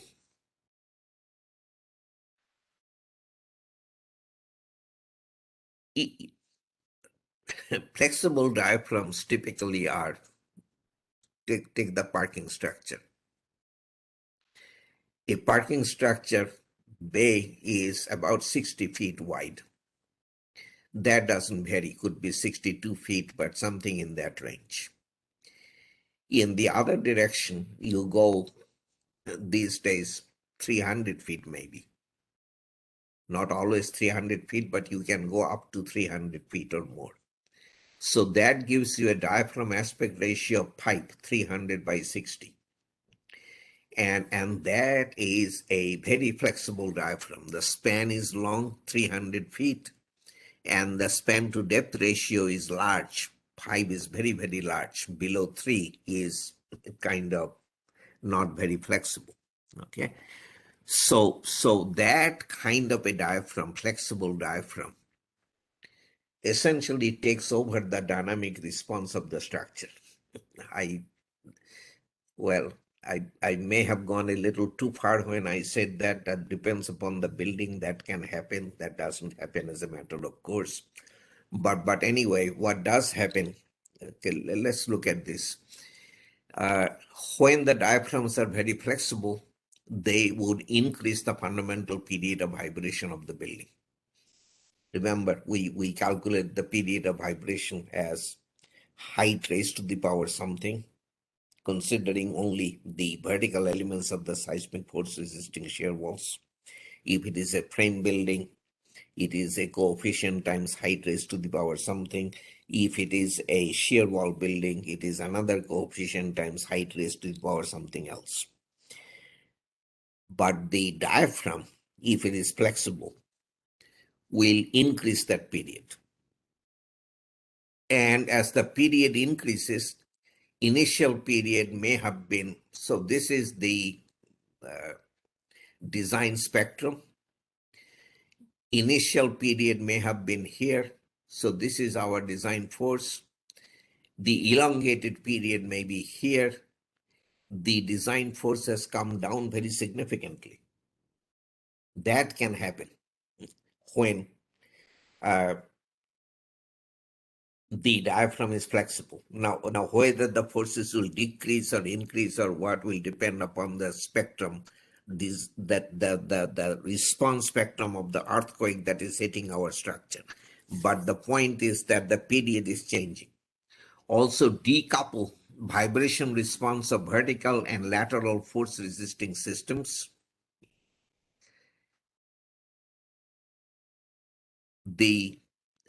Let me show you the next picture. Modify distribution of lateral force to lateral force resisting elements. All of these things can happen. Decouple vibrational response of vertical and lateral force resisting systems. Modify distribution of lateral forces to lateral force resisting elements. We have talked about that. If the diaphragm is rigid, it's one distribution. If it is flexible, it is another distribution. The decoupling. So this is the direction of earthquake. Parallel walls act as shear walls. The perpendicular walls, they are bending out of plane. Perpendicular walls respond out of plane to excitations of the floor slab and the roof diaphragm. So the wall is vibrating out of plane, and the diaphragm is doing its own thing in its own plane. Okay, and unless the connections between the the walls bending out of plane and the diaphragm are very strong, there is even possibility of the diaphragm separating and causing serious problems. That has happened uh, innumerable times.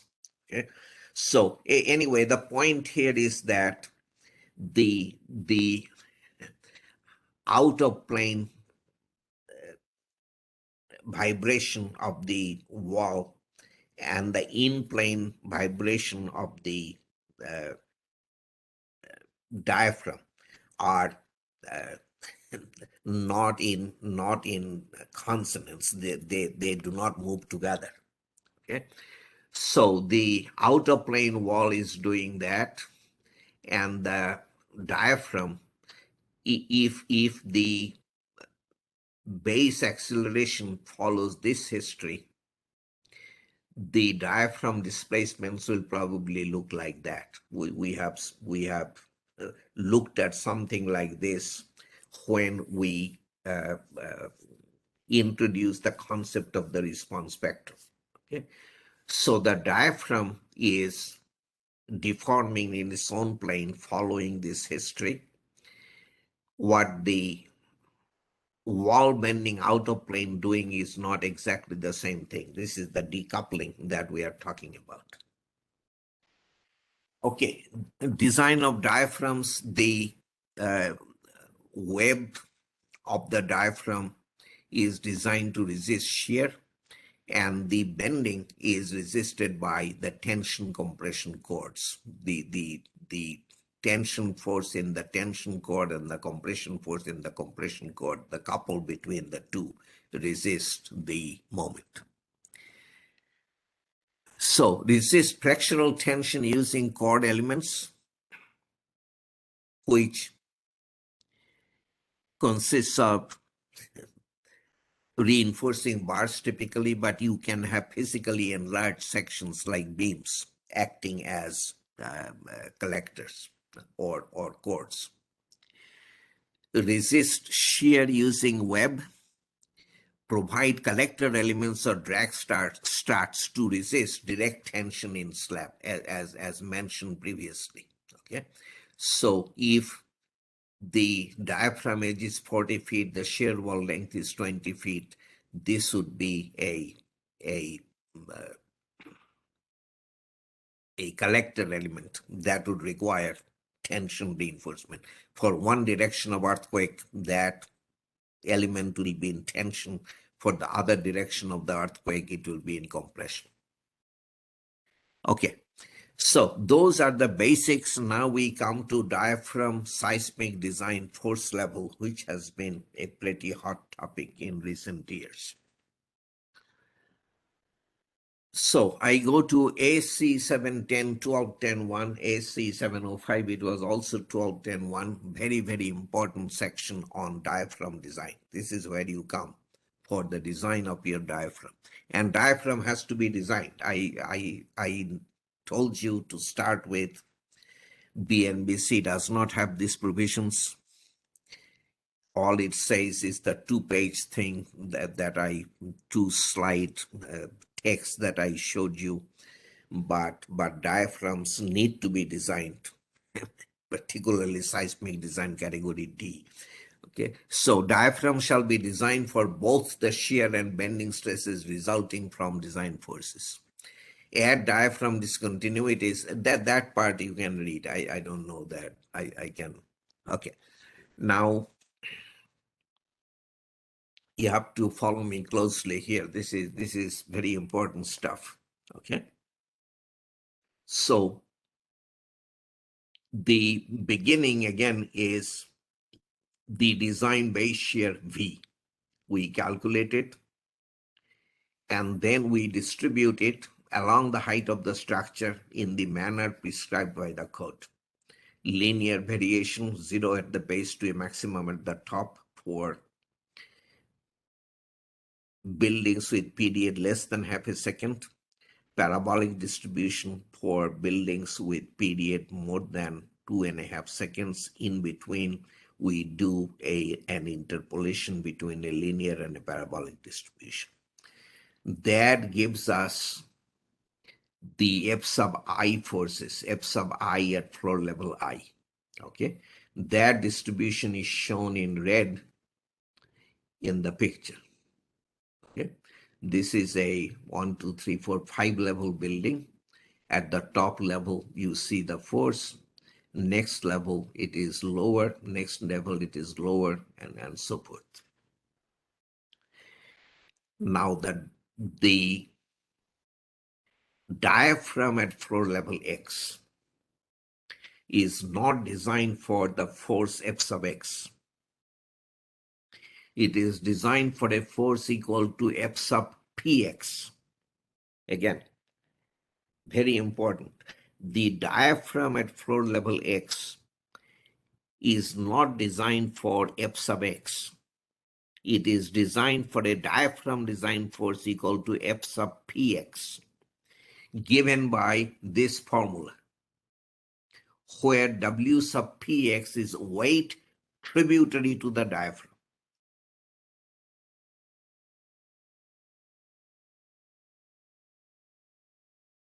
Okay, Now, when you apply that formula, the diaphragm design forces at the various floor levels came out to what you see in blue. At the very top, there is no difference between f sub x and f sub px. That should be obvious from the expression. One level down, f sub px is larger than f sub x, and that is true of every level below. Okay, diaphragms are much more susceptible to higher mode effects. And those effects will impose higher forces on the diaphragms.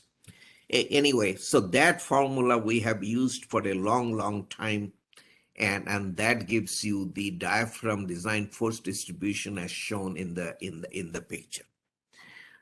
I will do an example here. I didn't try to change the units in view of comments made on earlier occasions. I think most of you are at home with the American units, so I left it the way we had it. Okay? So a building with frames and shear walls, the shear walls are here. 1, 2, 3, 4, and one here. Okay. 30 foot, 20 feet, 30 feet bay. And this way, these are all 25 feet bays. The shear wall length is 30 feet. Same here.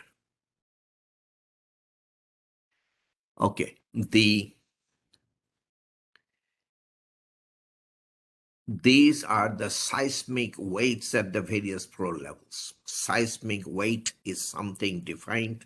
I would not repeat or go into that, but make sure that this is the seismic weight, not just the dead loads at the various floor levels. Those are the heights of the various floors above the base. The first one is at 14 feet, the next one 28 feet, 42, 56.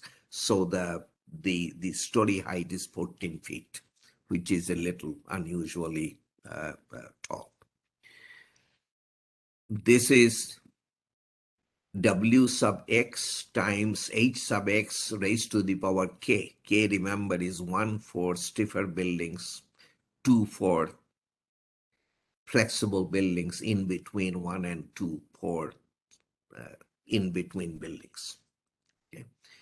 So this is the summation of W sub x, h sub x, and the lateral force at level x is this divided by the sum multiplied by the design base shear, and those forces at the various floor levels came out for our building to 163 keeps at the top, 145 next level, 115, 86, 57, 28.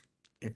So this is standard calculation, distribution of the design base shear along the height of the structure.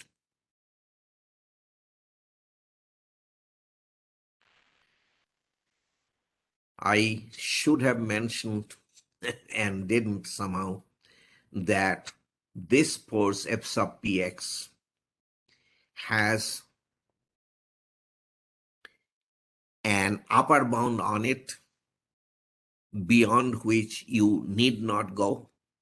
If you go above, no penalty, but you need not. And the upper bound is 40% S sub ds, the short period design spectral acceleration, importance factor, and again weight tributary to diaphragm at level x. The diaphragm design force also has a lower bound on it below which you shall not go. The lower bound is mandatory, the upper bound is up to you. The lower bound is 20% of S sub ds times I times W.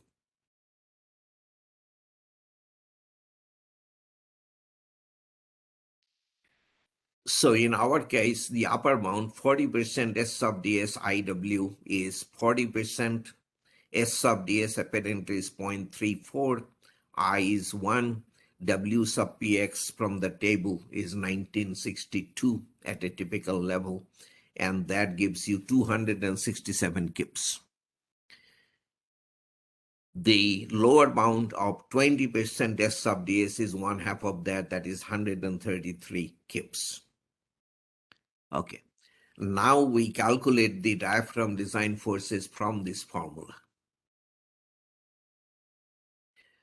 These are W sub px, the weights tributary to the various flow levels, the F sub x, the lateral forces that we obtained by distributing the design base shear. Those are some of these forces as you go down. This 308 is 163 plus 145. These are the summations of the weights. The 3787 is 1825 plus 1962. And with this and that, we are able to calculate the F sub px, the diaphragm design force at level x. At the very top, it is the same 163, which is the lateral force. But at every level below, it is higher than the lateral force. Okay.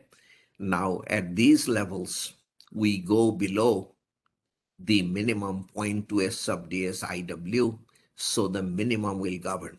We will use the minimum values in design. Okay. So these are the F sub x forces resulting from distribution of the design base shear along the height. These are the diaphragm design forces. I want you to see this. This is not very different from where we started. The diaphragm design forces in blue and the lateral forces at various floor levels in this red or whatever that color is. Okay, so you are looking at the same picture here, and you will always get this picture. So diaphragms have to be designed for higher forces than the F sub x forces. Actually, the AC7 says you can never go below F sub x with your diaphragm design force level. Okay, collector elements. I used this picture in one of the earlier segments, and I have mentioned this already. So this is the diaphragm.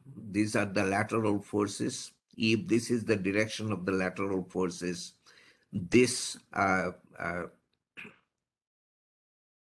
edge of the diaphragm will be in tension, that will be in compression, and there will be shear forces along the diaphragm edges.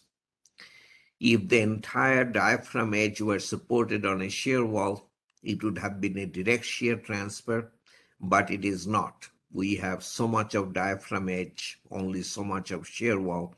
So something, at least a bunch of reinforcing bars, has to collect the shears into a compression force that has to be delivered to the shear wall.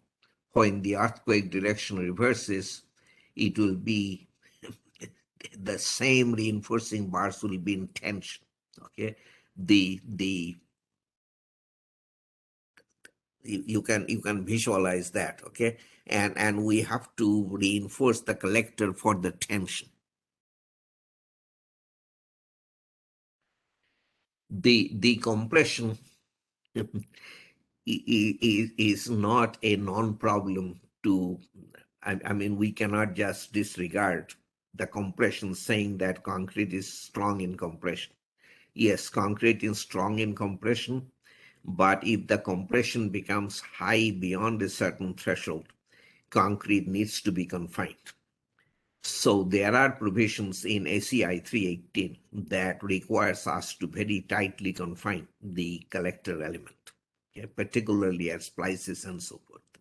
So you have to be mindful of the compression as well. It is not just the tension. Anyway, this slide makes the point that the same, okay, so for this direction of seismic forces, this is the tension cord, this is the compression cord, and the collectors are here. Okay, so for this direction of seismic forces, this is the compression cord, this is the tension cord, and those are the collectors. For this direction of earthquake forces from left to right, okay, those are now the collectors. The elements that were cords for the perpendicular earthquake direction are now serving as collectors, and the elements that were collectors before will now serve as cords. So this happens. These are interchangeable roles. Okay, a cord can serve as the collector may serve as the cord.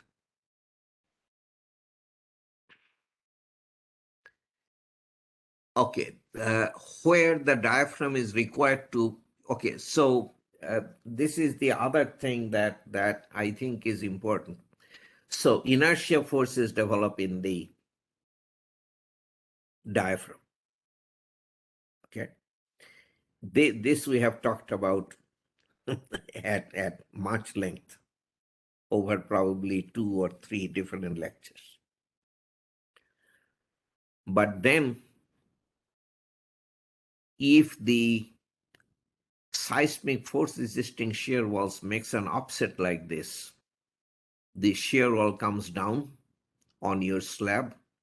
Instead of continuing straight down, it makes a bend and then comes down. The shear at the end of the shear wall will have to go to the top of the continuing shear wall through this floor slab. So the shear will be transferred from the upper wall to the lower wall through this portion of slab. That will mean there will be high transfer forces in that slab. That transfer force has to be obviously considered in the design of that portion of the diaphragm. Okay, so where the diaphragm is required to transfer design seismic force from the vertical resisting elements above the diaphragm to other vertical resisting elements below the diaphragm due to offsets in the placement of the elements or to changes in relative lateral stiffness in the vertical elements, these forces shall be added to the inertia forces.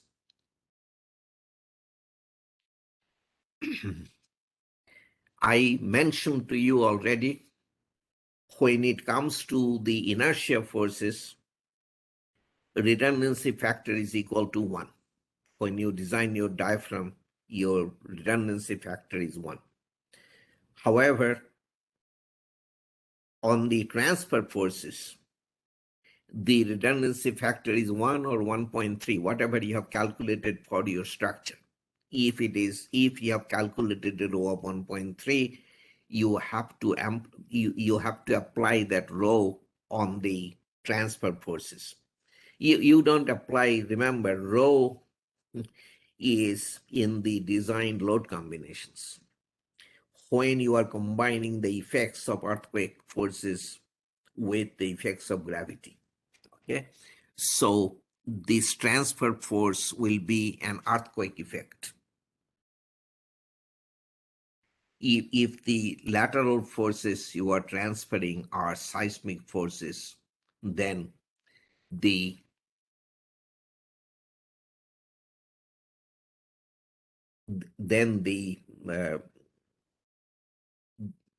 the earthquake effect will include the rho factor, and the earthquake effect will then be combined with the gravity load effect through the load combinations. Okay, so it is not that you multiply the transfer force by rho. No, you find the effect of the transfer force, whatever it is doing to the diaphragm.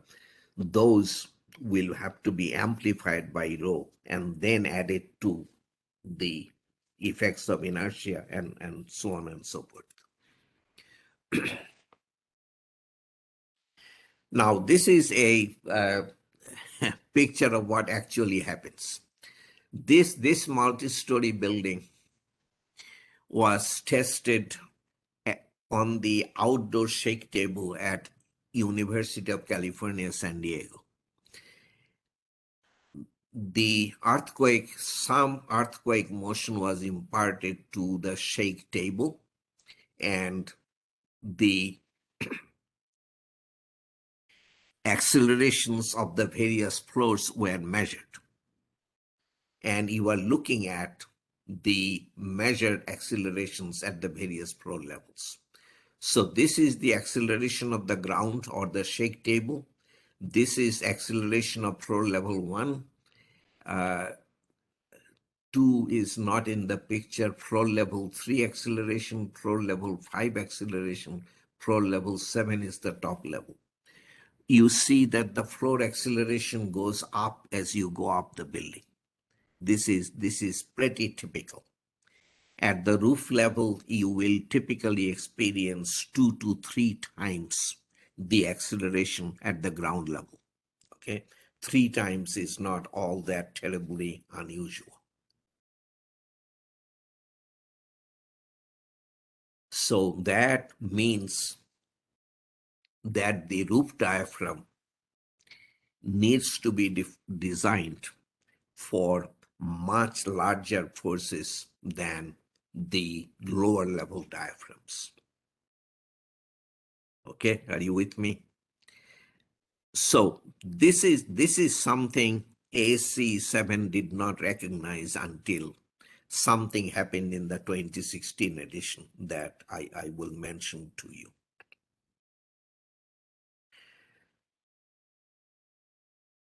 So this is a picture where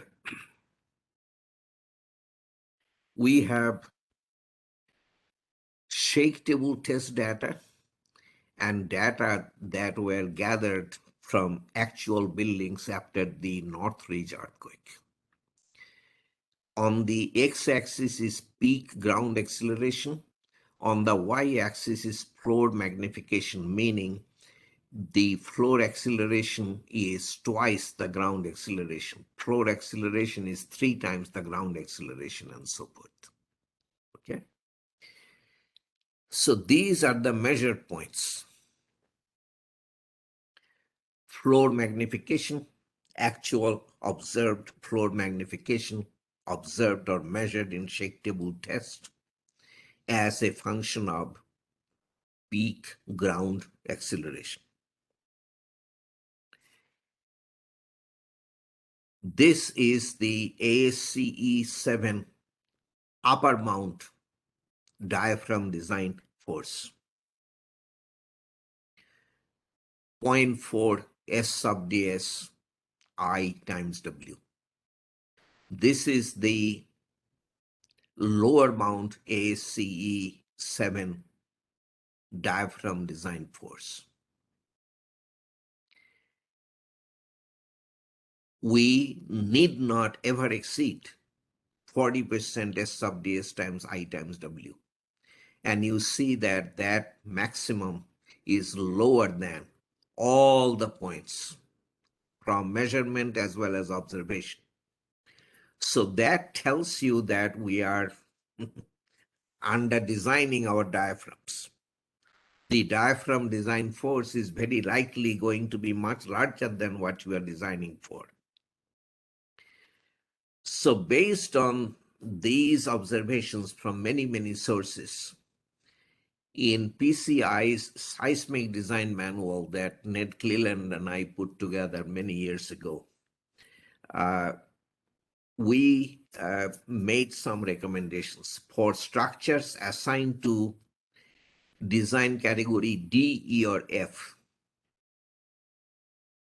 If lateral forces are resisted entirely by special moment frames, additional load factors are not required, if every floor diaphragm is designed for the force at the uppermost level. So design category D, entire seismic force resisting system consists of special moment frames.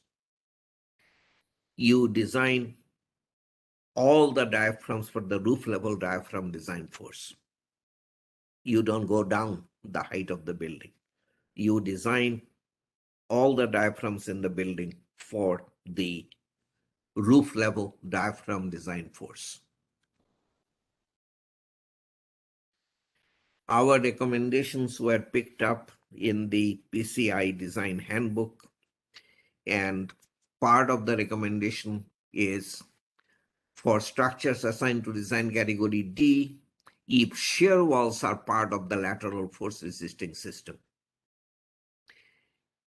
it is sufficient to apply a diaphragm load factor of 2 to the force at the uppermost level and to design each floor for that force. So now you design the roof level diaphragm for twice the force level you calculate from ASC 7, and then keep it constant down the height of the building. Don't decrease it any further.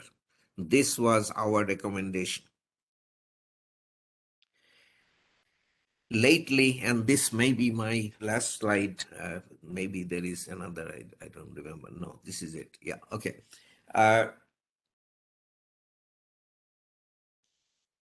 Lately, there has been quite a bit of development in this regard. This was led by an issue team, though those details may be not important to you, but the development took place within the 2015 NARP provisions that I'm sure I mentioned to you earlier. These days,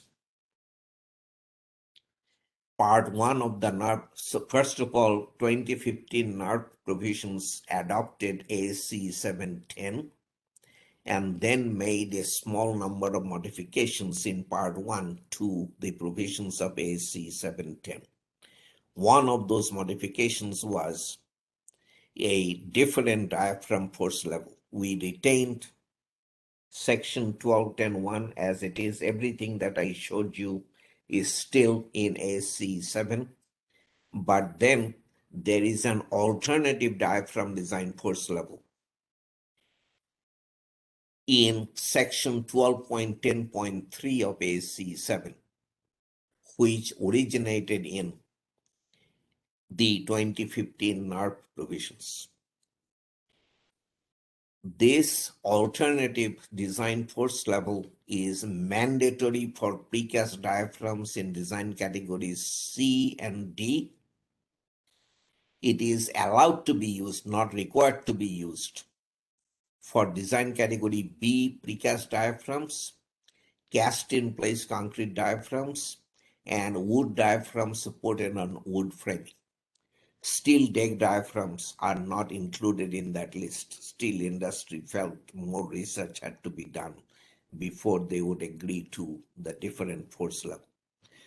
So, new provisions were added to part one of the 2015 NARC provisions.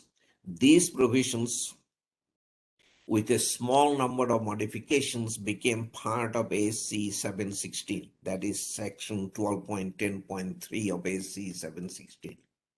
Adopted is a design force level equal to the force that would keep the diaphragm elastic in the design earthquake, reduced by a diaphragm design force reduction factor R sub S that we came up with. This was a lot of work, and if you are interested, go to section 12.10.3 of ASC 716. We have added a very extensive commentary to explain how things came about, and that is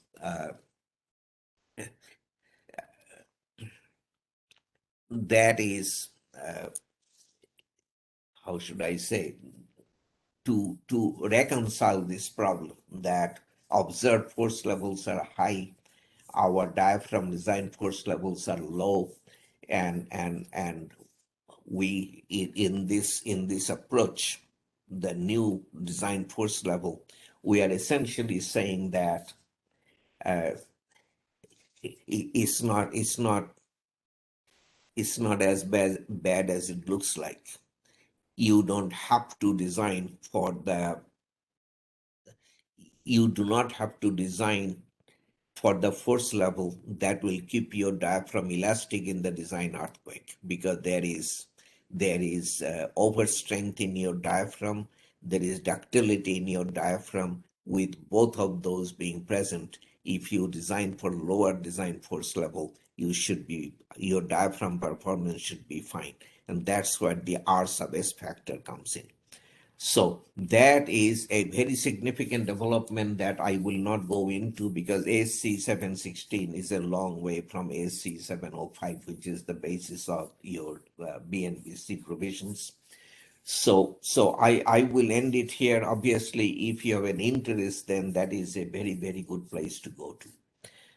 Thank you very much, and I am open to questions now.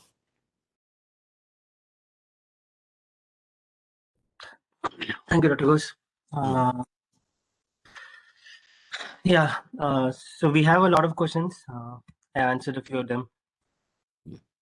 Mm, okay, so one thing that one of them pointed out is that today you referred to AC 710 instead of AC 705. Was Yes, there any particular reason? I stated the reason. The building separation requirements that I shared with you are in AC 710. They were not in AC 705. So for building separation, I definitely switched. For the other portions, it does not make any difference whether it is AC 705 or 10, because things didn't change. That is true of the redundancy provision. So it is not that I switched to AC 710 across the board, but for the building separation provisions, I definitely switched to AC 710. Okay. Diaphragm design force, AC 710 and AC 705 are the same if you are looking at section 12.10.1. So it doesn't matter whether I say 10 or 5. So now that I'm going through the questions, I see there is a lot of confusion between like the collectors in a diaphragm and beams. Like, can beams So that be again, confusion between what? the collectors in a diaphragm, the collector elements in a diaphragm, and beams? So they're getting confused if beams can be used as collectors or not. Absolutely. Quite often, yeah, quite often collectors are beams, but they don't have to be beams. They can be just a bunch of reinforcing bars that are entirely within the slab. The yeah, I do not know why that would cause confusion. This is like shear wall boundary elements. That does not require a thickened shear wall end. You can have a rectangular wall with boundary elements, specially confined boundary elements detailed within that the thickness of the wall. It is the same thing. You can have beams which are fine. They will act as collectors. If you don't have beams physically sticking below your slab, you can have just a bunch of reinforcing bars acting as collectors. Both ways is totally fine, and both are very common. Okay, so I think refer that answers at least 4 or 5 of your questions. Okay. In a beam column, is it required to design core? Yeah, this also you have covered.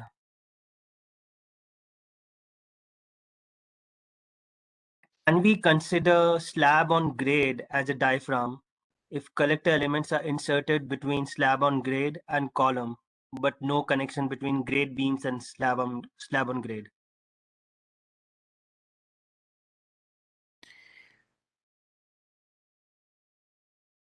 Read that one more time.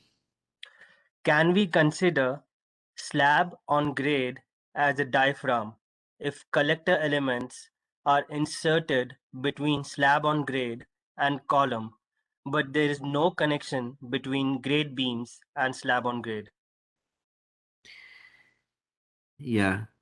The answer to the first part is yes. The slab on grade can be a diaphragm if you choose to take lateral forces through the slab on grade. Okay, does that require uh, collector elements? I, I do not see that. The I think the column shear will go through the slab without your inserting collectors, and why you cannot have connection with the grade beams, that again is not clear to me.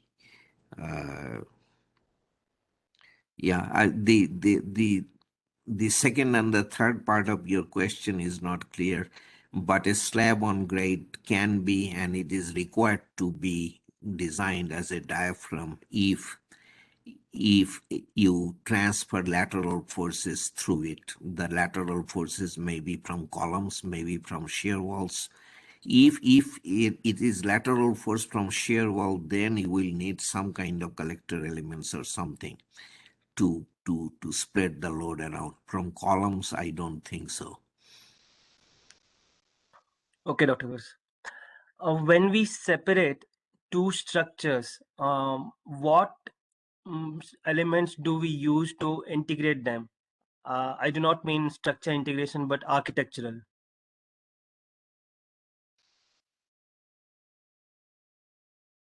I,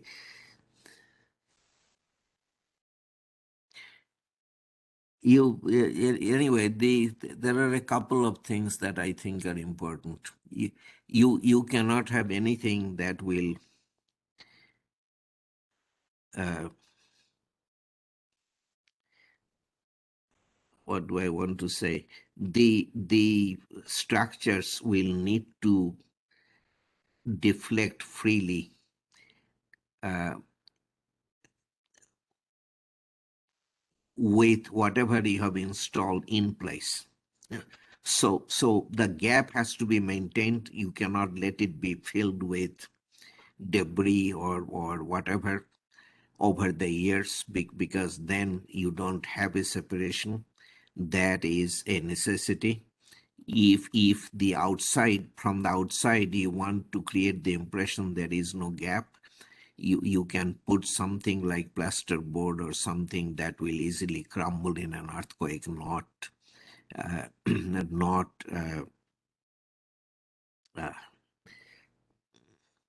not interfering with the deflections of the two parts.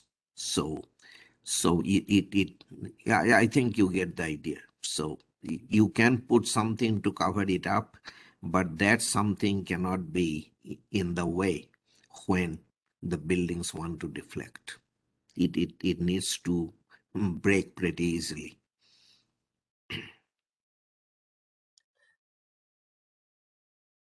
So, how to design podium slab to resist huge lateral loads? They are sometimes feet thick. Feet. If it is a tall tower sitting on a podium, you can have 5 foot thick slab acting as the transfer diaphragm. So the design is no different from that of other slabs, but they can be, you have a lot of shear in the diaphragm, and that has to be, even with reinforcement, you need a lot of thickness. So, there is one question referring to a previous lecture. You have calculated live load reduction factor based on IBC 2009. R is equal to 0.08 times some area, where area is in square foot. The alternative approach for live load reduction factor is not available in BNBC 2020. Can we still use that IBC 2009 equation for reduction of live load? That is not for me to answer. You have to ask Rajuk or somebody. I do not know. Since it used to be in all US codes. There is nothing wrong with it. So if you ask me, I think it is okay to use. But then you will have to deal with your plan checker, and so I cannot take his place and tell you for sure. Okay, Dr. To design a diaphragm, you mentioned only shear walls, but for columns, does the design procedures differ, or it is same? It's a diaphragm typically on sit on columns. It will sit on frames. Okay, and the shear transfer will be the same. It will go to the beams of the frame. Okay. Okay, Uh, and if yeah. it is high seismic, you cannot have flat plates as part of the resisting system. I told you. So you will not have a slab sitting on columns. Uh, how should I say?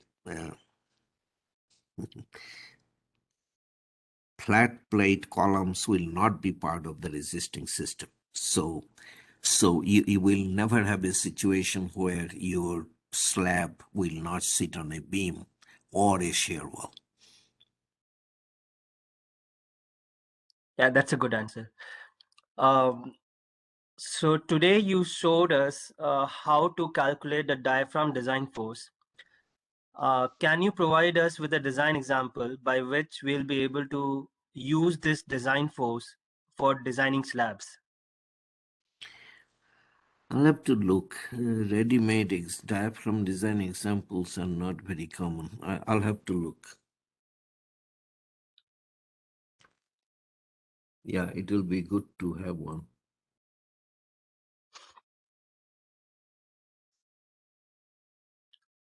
Should I continue, Dr. Ghose? Yeah, yeah, please. Yeah. Okay, so this is a big question. So in a dual frame structure, most of the stories are extremely torsional, irregular, and seismic force resisting system consists of more than two bays of moment resisting perimeter framing on each side of the structure, and in each orthogonal direction at each story, resisting more than 35% of the base shear. Can we still take the redundancy factor as 1.3 or 1? Can you read the beginning? In a dual frame structure, most of the stories are extremely torsional irregular. So they have extreme torsional irregularity in a dual frame building. So the very beginning of what I presented, why is this master slide coming? Can you can click on close master view. Do you see it? There's a big cross. Uh, Big box r- where? Oh, right, yeah, yeah.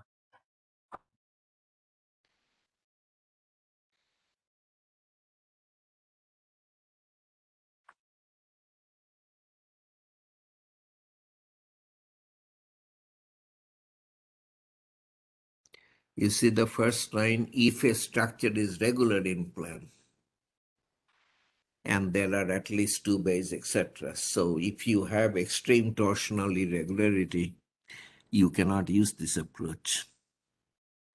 You have to go by removal of elements.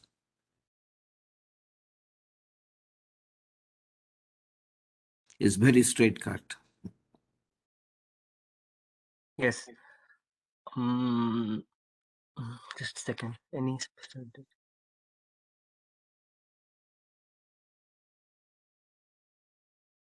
Any special detailing that is required to transfer lateral load to the shear wall through diaphragms for slabs for both rigid and semi-rigid diaphragms? You went over it, right? Read that again. Any special detailing that is required to transfer lateral load to the shear wall through diaphragm for rigid and semi-rigid diaphragms. Mm. There are no detailing rules like we have for beams and columns, but obviously all the tension has to be carried by reinforcement, and if the compression is high, you have to be mindful of the fact that your concrete needs to be confined. So those are about there are some detailing requirements for the collectors, but the diaphragm, there is no detailing requirement as such. So you have to design for the shear, you have to design for the bending, and no, there is no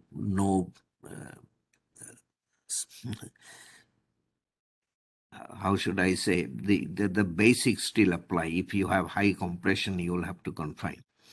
Other than that, there is no particular detailing requirement.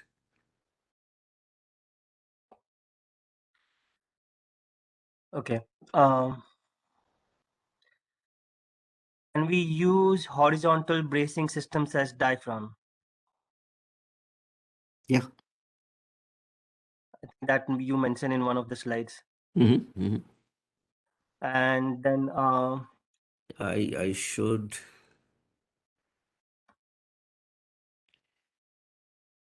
Yeah, if you can imagine on this horizontal plane into the screen, horizontal bracing, that would be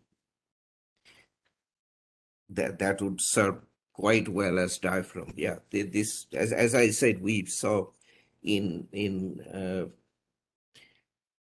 I think it was in and around Santiago, Chile. The industrial buildings were many of them that way. That was their diaphragm.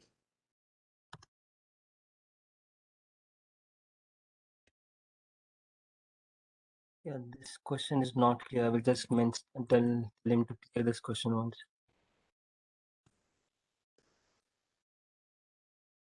Like clarify.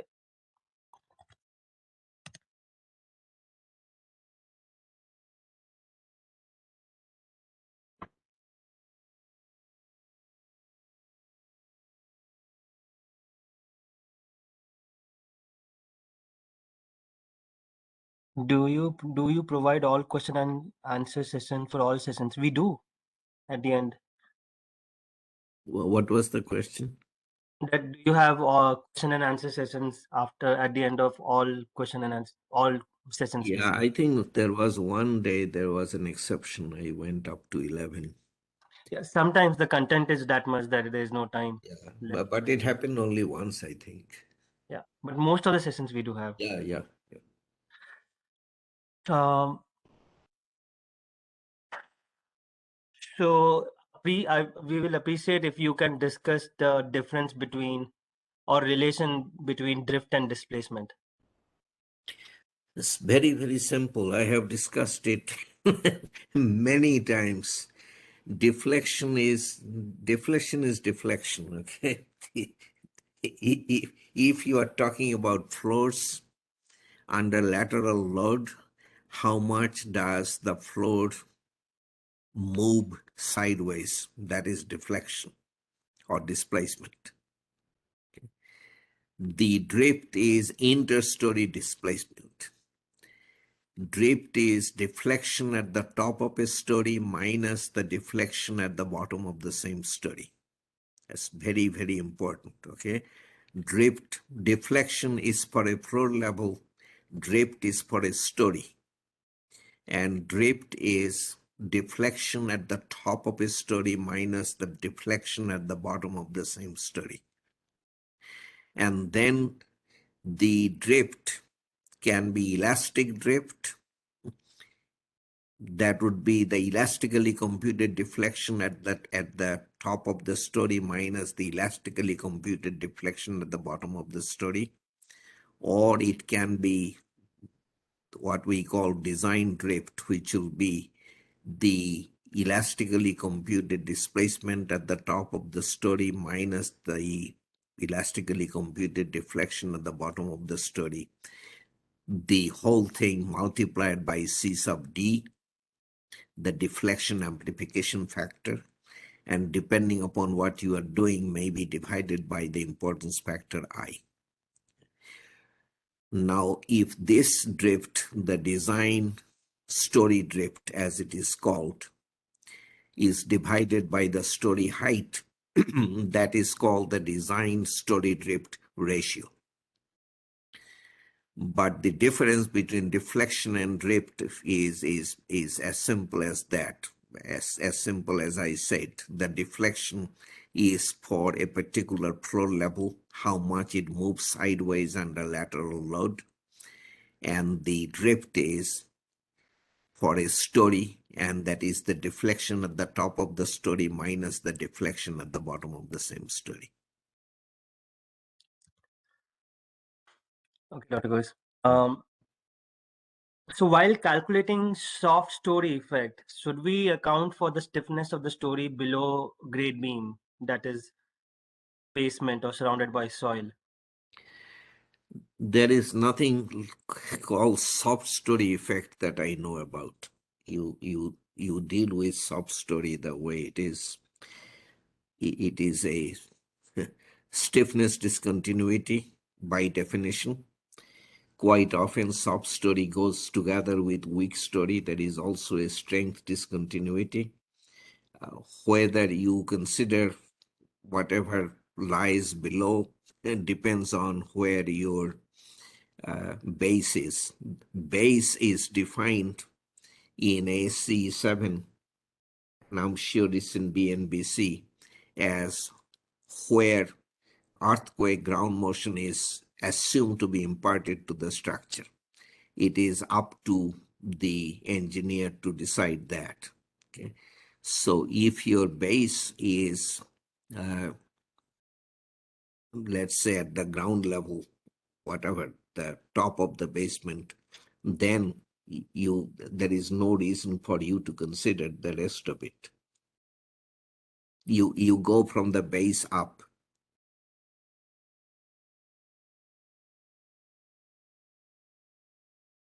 I hope I answered the question. Yeah, that was a very good answer. Um, so in commercial design software, the shear wall force is used in some load combination in just top of the base and requires a lot of rebar. What would be the remedy? Or do you think it is correct? Read that again. In commercial design software, the Mm. shear wall force is used in some load combinations just at the top of the base and requires a lot of rebar. Do you think this is correct, or is there any remedy for it? I have no reason to believe it is incorrect. I mentioned again many times, even when you have shear walls and frames in the same building, near the very bottom of the building, almost the entire story shear goes to the shear walls and nothing to the frames, or very little to the frames. This is why in a dual system we do the second analysis with the frames carrying 25% of the lateral forces. Otherwise, you'll be designing very weak columns. So the shear in the shear wall is typically quite high in the lower portions of the building. They do require a lot of reinforcement, and there is absolutely nothing wrong with that. At least I do not see anything wrong. It is not the problem of software. It is that's the way buildings behave. Okay, so one of them is asking that we needed reinforcement detailing for diaphragms. There is no in response to a previous question, I answered that we don't have that. We don't have a set of detailing as we do for shear walls. Okay. You, I don't know what else to say.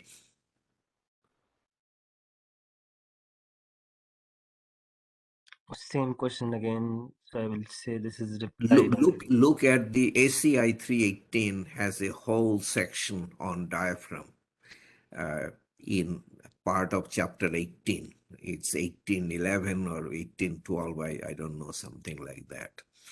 So it is the section on diaphragms. Look in there and see what you find. Everything that is said by ACI 318 on detailing of shear walls is in that section.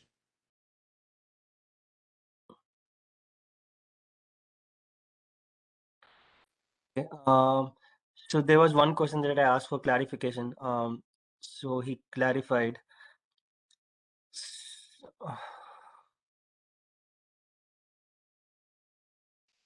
Do the diaphragm forces need to be registered by concrete shear capacity only? Because Dr. Ghosh mentioned that podium slabs are sometimes some feet in thickness. What's the question? Do the diaphragm forces need to be registered? Let me rephrase it. So, are the diaphragm forces registered by concrete shear capacity only? Because, yeah, as you mentioned that the podium slabs are some feet in thickness. So, Yeah, well, even if you have a reinforcement, that no, the answer to the question is it doesn't have to be carried by the concrete only, but uh, first of all, are you in a position to provide? Uh, what do I want to say?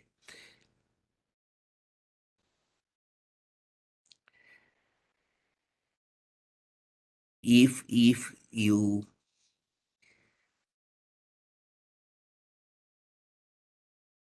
I let me think for a second.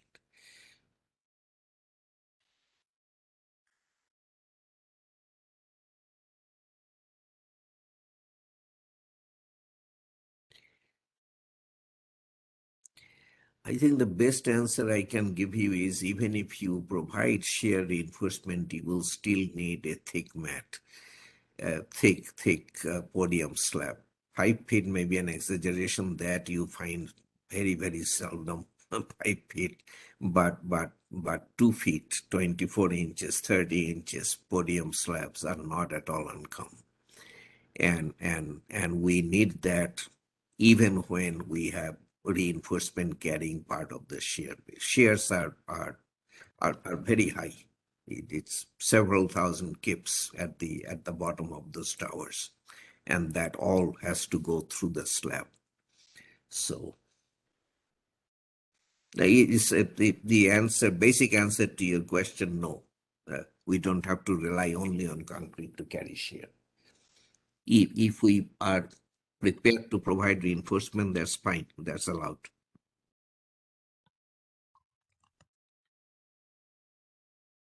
um, so let me.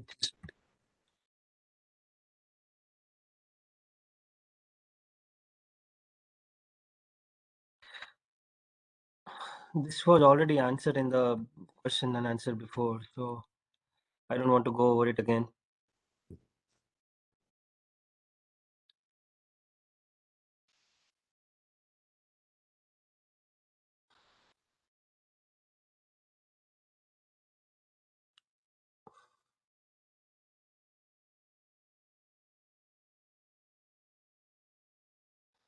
This question is not clear at all. Hmm.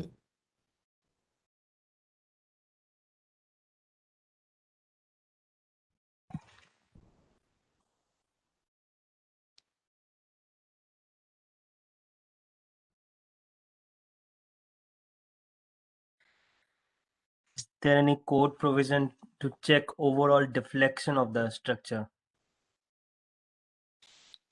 What does it mean? Overall deflection. So under wind in BNBC, there is a limitation on overall deflection. Under seismic, we have limitations on interstory drift. no check on overall. Never has been.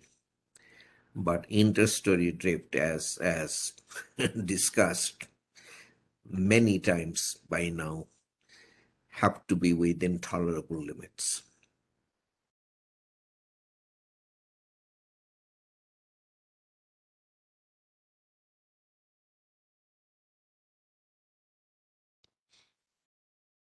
The extreme torsional irregularity question that Dr. Ghosh went over in length today, and I believe like this question was asked before. I think you might not have heard it before, so just go over the recording once. He has answered this question.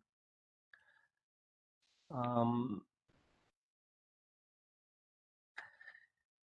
Dr. Ghosh, most of the questions, Hmm. relevant questions, you have answered already. Okay. Uh, and it's already 11 o'clock. So Okay.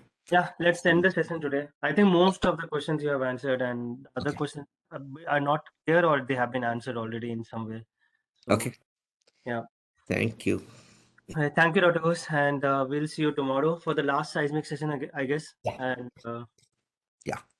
yeah, and thanks again for joining in huge numbers. And please provide your feedback, and I will turn on the quiz in a couple of minutes. Thank you so much. Thank you.